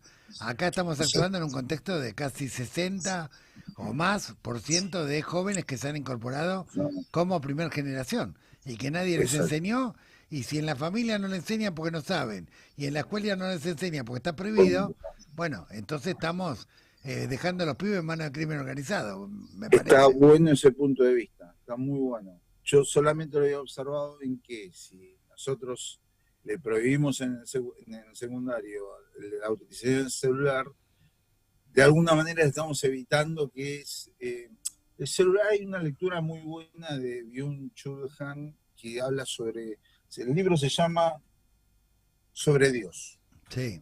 Y está haciendo un pensamiento de fondo sobre lo que dijo en su momento Simone Weil. Es muy interesante este libro porque él habla que la sociedad actual, que es de mero consumo, lo que se pierde es la atención. ¿Por qué? Porque lo que hay es tanta atención en el consumo, uno evita mirar, simplemente consumir. Todo lo que pasa lo consumimos. El celular pasa eso. En Instagram, TikTok, lo que estamos haciendo es viendo y consumiendo lo que hay ahí, y no nos paramos detenemos para mirar. Esa falta de mirada, dice este filósofo, es importante porque es lo que no nos hace pensar, digamos.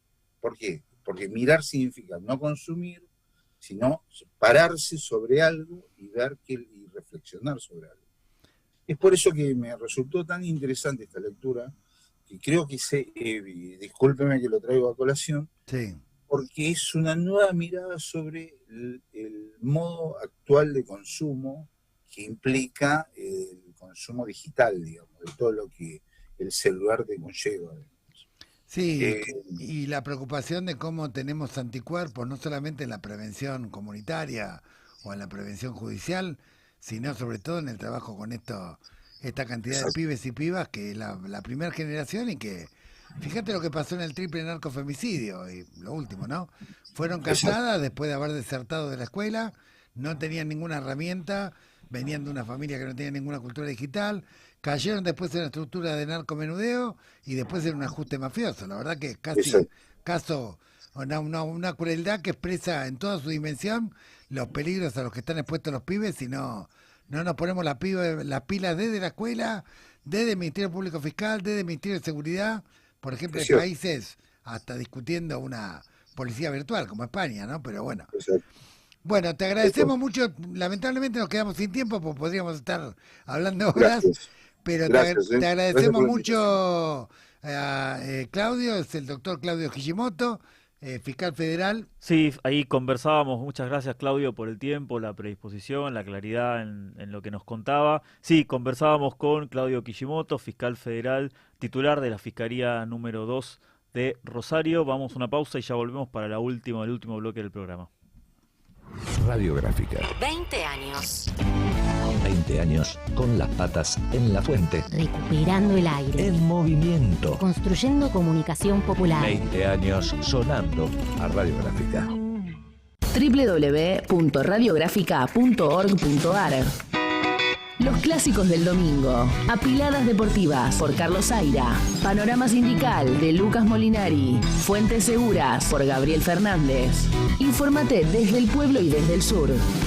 La Gráfica. Pensamiento nacional y popular. Federación de Trabajadores del Complejo Industrial Oleaginoso, Desmotadores de Algodón y Afines de la República Argentina. Por democracia obrera, por condiciones laborales que garanticen seguridad y salud, por un salario mínimo vital y móvil, según su definición constitucional y legal para la vida digna del trabajador.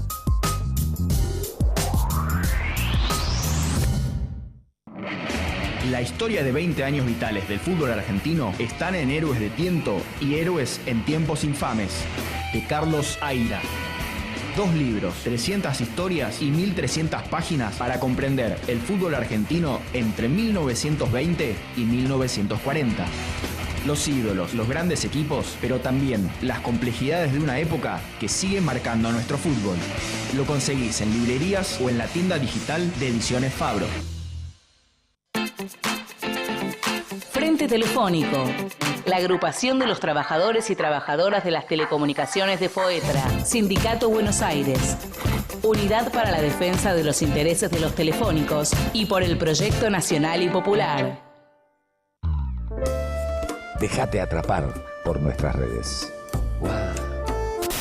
Arre. Por Instagram, @radiográfica893. Facebook, Radiográfica FM 89.3. Y en Twitter, @radiográfica893. APLA, Asociación de Pilotos de Líneas Aéreas. Defendiendo la soberanía de nuestros cielos y el trabajo de los pilotos argentinos. Ya somos más de 50.000 en YouTube. Nos escuchamos, nos vemos desde el pueblo y desde el sur. Unión de Trabajadores y Trabajadoras de la Economía Popular, acercando derechos y dignidad al pueblo trabajador. La Gráfica. Nuestra voz y la tuya En el mismo aire. en el mismo aire.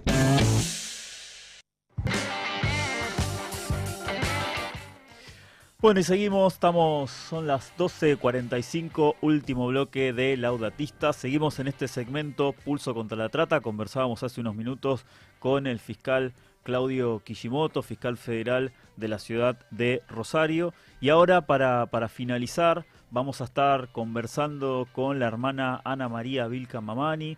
Ella es referente de la red Talita Kum para América Latina y el Caribe. Buen día, Ana María, ¿cómo estás? Facundo te saluda, bienvenida al programa Laudatistas.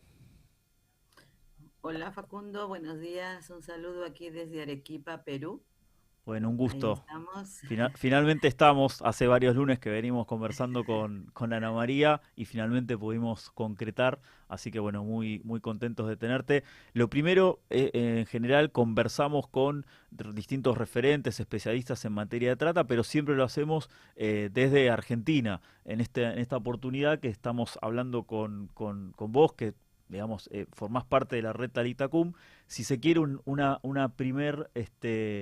primera caracterización del escenario actual de la trata y explotación en esta parte del mundo donde vivimos, en América Latina.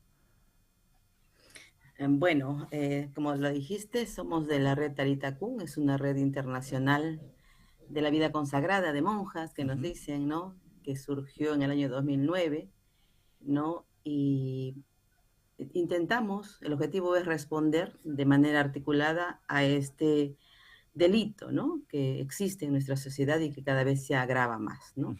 Infelizmente no puedo decir que se ha avanzado mucho en la lucha contra la trata de personas, es todavía un pendiente que tenemos, un compromiso, ¿no?, actual, y lo que buscamos, como vuelvo a repetir, es trabajar de manera articulada, involucrar a más personas en la lucha contra este delito. Bien. Bien, y consultarte, digamos, en general casi todos los países tienen la misma estructura legal, porque jurídica, porque está tomada el protocolo de Palermo. De hecho, tuvimos contacto con distintos referentes de distintos países, entre ellos de Perú. ¿Cuáles crees vos, en general, que son los principales desafíos que tenemos quienes luchamos, quienes trabajamos en contra de las redes de trata hoy en día en el 2026, que cambió bastante respecto a hace algunos años, cuando la trata, si se quiere, era más cuerpo a cuerpo, ¿no? Si bien, como lo dices, las leyes existen, pero muchas veces, como decimos aquí en Perú, es ley muerta. Tenemos diferentes propuestas, diferentes cambios de leyes, diferentes... no sé, la legislación es amplia, quiero decir, en toda América Latina. Pero cuando ya la llevamos a la ejecución, ¿no?, a la puesta en práctica de todas estas leyes, campea la corrupción. Infelizmente, y esa es una común en todos los países de América Latina, la corrupción, ¿no? Son muy pocos los casos denunciados que llegan a juicio y que van a llegar a una condena, a una sanción, a una reparación de la víctima. En eso todavía nos falta avanzar muchísimo. Y eso es, como te digo, una común en toda América Latina. Bien, y veíamos mientras armábamos, digamos, la nota y leíamos tus otras notas que habías dado, que la semana pasada se presentó un informe alternativo, entiendo que respecto de la política pública en materia de trata y explotación del Perú. Es una presentación bastante larga que se hizo de manera virtual. ¿Qué nos podés contar de esta iniciativa, que entiendo lo que busca es, digamos, informar respecto de cómo se dio el avance de la política pública, en contraste o para hacer una comparación con lo que informa el gobierno, digamos, el Poder Ejecutivo de Perú? Sí, infelizmente, y no solamente sucede en Perú, sucede en muchos países de América Latina, el gobierno no tiene una data fiable, digamos así, ¿no? Por ejemplo, en el Perú son 6 ministerios que deben luchar contra la trata de personas de manera frontal. Cada ministerio tiene una data diferente, ¿no? El Ministerio del Interior puede decirte hay 100 víctimas, que se llama el Poder Judicial, o el Ministerio de Justicia puede decirte no, atendimos 60 víctimas. O sea, no hay una data común, y eso es que se llama lo común, digamos, en muchos países de América Latina y del mundo, ¿no? Entonces, en Perú tenemos a esta organización, Capital Humano y Social, es una ONG de amplio camino, somos aliados en Perú con esta ONG. Entonces, ellos desde hace 10 años presentan anualmente un informe que lo llaman alternativo, ¿ya? Alternativo. Y muestran una data un poco más confiable, ¿no? Porque hacen un recojo desde las bases, ¿no?, de las diferentes instituciones que trabajan en el suelo, si se quiere, contra la trata de personas. Y también hacen un cuestionamiento al proceder del gobierno desde las leyes que nos rigen como país, ¿no? Y también hacen propuestas. Entonces, es un informe bastante bien elaborado, ¿no? Y una vez más muestran cómo en nuestro país la trata de personas se agrava porque va de la mano con otros delitos, ¿no? Como es la minería ilegal, como es la tala indiscriminada de árboles, etcétera. No solamente en nuestro país es la trata de personas, sino va aliada al narcotráfico, etcétera, ¿no? Habrán escuchado, y no solamente es en Perú, ¿no?, que han entrado redes criminales a nuestro país en toda esta parte de América Latina, una de ellas, el Tren de Aragua, por mencionar una, ¿no? Entonces, en eso también falla el gobierno, en esta lucha frontal contra estas redes, ¿no? Y una vez más vuelvo a repetir, es la corrupción, ¿no? Nosotros trabajamos junto con CHS y otras instituciones, somos capítulo Perú contra la trata, así nos designamos, ¿no? Y ¿no? Nos encontramos también con fiscales, etcétera, ¿no? Dice, ¿qué pasa, hermana? Me dice, ¿qué pasa? Marcamos una intervención, llegamos y está todo limpio. Alguien está dentro que advirtió de esto. Entonces, en ese sentido, ¿no? Y vuelvo al Poder Judicial también, ¿no? Como animamos la denuncia, ¿no? De hecho, en Perú, con muchos países de América Latina, existe un número de denuncia del gobierno, ¿no? En nuestro país es el 1818, ¿no? Animamos la denuncia. Pero ¿qué pasa? Se queda ahí, ¿no? Se investiga un poco y luego o no lo tipifican como delito, faltan pruebas, digamos así, y queda, ¿no? Queda en el aire, digamos eso. Entonces, CHS, una vez más también nos coloca de que las diferentes instituciones del gobierno que tienen que trabajar de manera frontal contra la lucha de personas no tienen el suficiente financiamiento por parte del Estado, ¿no? Entonces nos hablan de que es 0.01 centavo claro. por persona que se recibe. Entonces también eso es otra limitante, ¿no? Para este claro. trabajo, para esta lucha, digamos así. Te hago buen día, Ana. Te hago una pregunta más de contexto más general. ¿Cómo influye digamos, la débil gobernabilidad que hay en Perú, o sea, el cambio de tantos presidentes en tan pocos años, en la continuidad de políticas públicas y en la planificación de una lucha más interdisciplinaria contra la trata, y cómo de alguna manera esto impacta en la corrupción? Bueno, influye de manera directa, ¿no? Los planes no se sostienen, ¿no? En el cambio de personas, no se puede sostener, no hay un trabajo, se me va la palabra, pero no más organizado, sino que tenga seguimiento, digamos, que haga el proceso, ¿no? Está iniciándose un proceso y cambia la política o cambia el funcionario, entonces no conoce de esto, hay que volver a educar, ¿no? Y en todos los ámbitos, ¿no? Desde el personal que debe atender en primera instancia a la víctima hasta aquel que debe juzgar, ¿no? Hay desconocimiento también, falta formación también en esta línea de la trata de personas, ¿no? Entonces, por ejemplo, ahorita estamos a puertas de elecciones, ¿no? Vamos a tener elecciones presidenciales y para Cámara de Senadores y Diputados este próximo 12 de abril, ¿no? ¿En qué planes de gobierno de los más de 30 candidatos presidenciales que tenemos está este tema? ¿Y claro. cómo lo están enfocando? Es mínimo, ¿no? Es mínimo. Entonces todavía falta en Perú una mayor conciencia de que este delito existe y es grave. Falta mayor información en nuestro país, ¿no? Entonces, estos cambios de gobierno generan otro factor de inestabilidad en nuestro país, lo que genera también pobreza.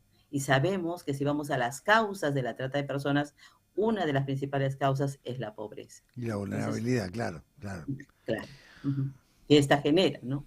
Claro. Ahí, Ana María, cuando Francisco, antes de ser Francisco, era arzobispo de la ciudad de Buenos Aires, acompañó muchísimo no solamente las denuncias de la Alameda, sino también acompañando a las personas que se animaban a denunciar, acompañando a las víctimas, organizaba también misas los 23 de septiembre en Plaza Constitución, que es una plaza, digamos, muy donde pasa muchísima gente diariamente, y la verdad es que dejó una impronta en general en la iglesia para acompañar los temas de trata. Consultarte cuál es la posición que toma en general, más allá de las excepciones, la iglesia de Perú para acompañar estos temas, si sienten ustedes ese acompañamiento a las denuncias, a las víctimas y a mantener el tema en agenda.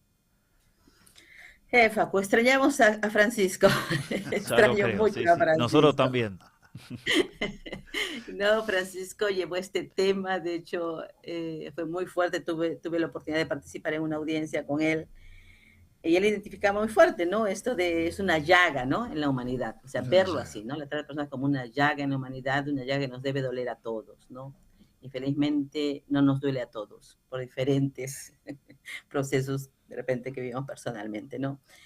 En la iglesia en el Perú yo siento que la vida consagrada, la vida religiosa, desde la Conferencia de Religiosos y Religiosas del Perú hay un compromiso, de hecho hay una comisión contra la trata, ¿no? Que es la Red Causay Perú. Uh-huh. Desde la Conferencia de Obispos se intentó crear hace 3-4 años la Red Clamor, que es del CELAN, sí, y que trabaja el tema de migrantes y trata de personas también.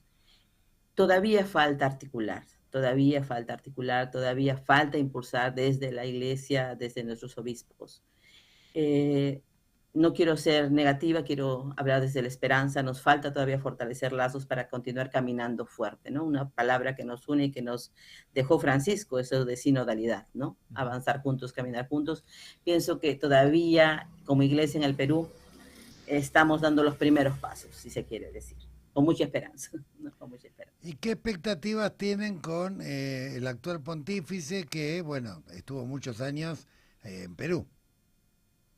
Sí, y el Papa León, que se llama nuestro Papa León, sí. También desde antes de ser, que se llama Papa, ¿no? Fue obispo, y él ya trabajaba este tema, impulsaba este tema en el norte del Perú, de donde él era, ¿no? De hecho, sentimos el apoyo de él, ¿no? El tema de este año que nos llamaba que la paz comienza con dignidad, ¿no? Con la dignidad de la persona, respetando la dignidad de cada persona. Sentimos que el Papa León XIV tiene un compromiso, apoya esta lucha porque la conoce. Bien. Y la última consulta respecto de Perú, ¿cómo están los mecanismos de asistencia? Si están funcionando bien, si habría más para hacer, digamos, ¿qué pasa el día después cuando es rescatada una víctima de un prostíbulo, por ejemplo, o de un campo donde hay personas explotadas laboralmente? Mira, infelizmente no es buena. Nosotros siempre vemos, ¿no? Y el Estado promueve, dice, el enfoque integral de la víctima, pero se queda así en enfoque integral, que va desde el rescate, que se llama la atención, la reinserción y el acceso a justicia, pero eso se queda, como vuelvo a decir, escrito en palabras, ¿no? El gobierno, no tenemos en Perú una casa de acogida para sobrevivientes de trata de personas adultas, ¿ya? Tenemos para menores de edad, ¿no? Que se llaman los centros de acogida residencial para menores de edad, para mujeres adultas y mucho menos para varones y mucho menos para la comunidad LGTBI que también son víctimas de trata. No hay refugios por parte del Estado, ¿no? Las fiscalías que están a cargo de rescate, digamos así, bueno, intentan colocar en otras organizaciones, buscan medios, pero en sí desde el Estado no hay. Y la política del Estado dice hasta el 2000, que nos está rigiendo hasta el 2030, dice que el gobierno debe aperturar de 5 a 6 centros de acogida. Bien. Nos faltan 4 años, todavía no vemos luces. Nada. Bien. Bueno, muchas gracias Ana María por los conceptos, por traernos un poquito de la realidad de Perú y de América Latina. Seguramente, nosotros tenemos programa todos los lunes, así que seguramente te estaremos nuevamente contactando para seguir conversando sobre estos temas que tanto nos preocupan, pero también tanto nos comprometen. Gracias. Gracias a ustedes. Buena semana. Bueno, y conversábamos con la hermana Ana María Vilca Mamani, ella es representante regional de Thalita Cum para América Latina y el Caribe. Bueno, está este primer pantallazo de cómo está la situación de trata y explotación en Perú en particular y en América Latina en general. Nos estamos quedando sin tiempo, pero antes queríamos anunciar y contarles que esta semana vamos a estar presentando La Amistad No Se Negocia en La Pampa primero, el día miércoles a partir de las 18 horas, ahí en el Hotel UNIT, Avenida Luro 787, de los compañeros y compañeras de comercio. Y junto a las 62 organizaciones que también convocan. Exactamente, y el día viernes vamos a estar ahí presentando, jueves y viernes, en la provincia de Mendoza. Seguramente el próximo programa traigamos testimonios de cómo fue esta gira, presentación de La Amistad No Se Negocia por la provincia de La Pampa y por la provincia de Mendoza. Gracias a Agustín Coelho en la operación técnica. Esto fue Laudatistas, programa 42.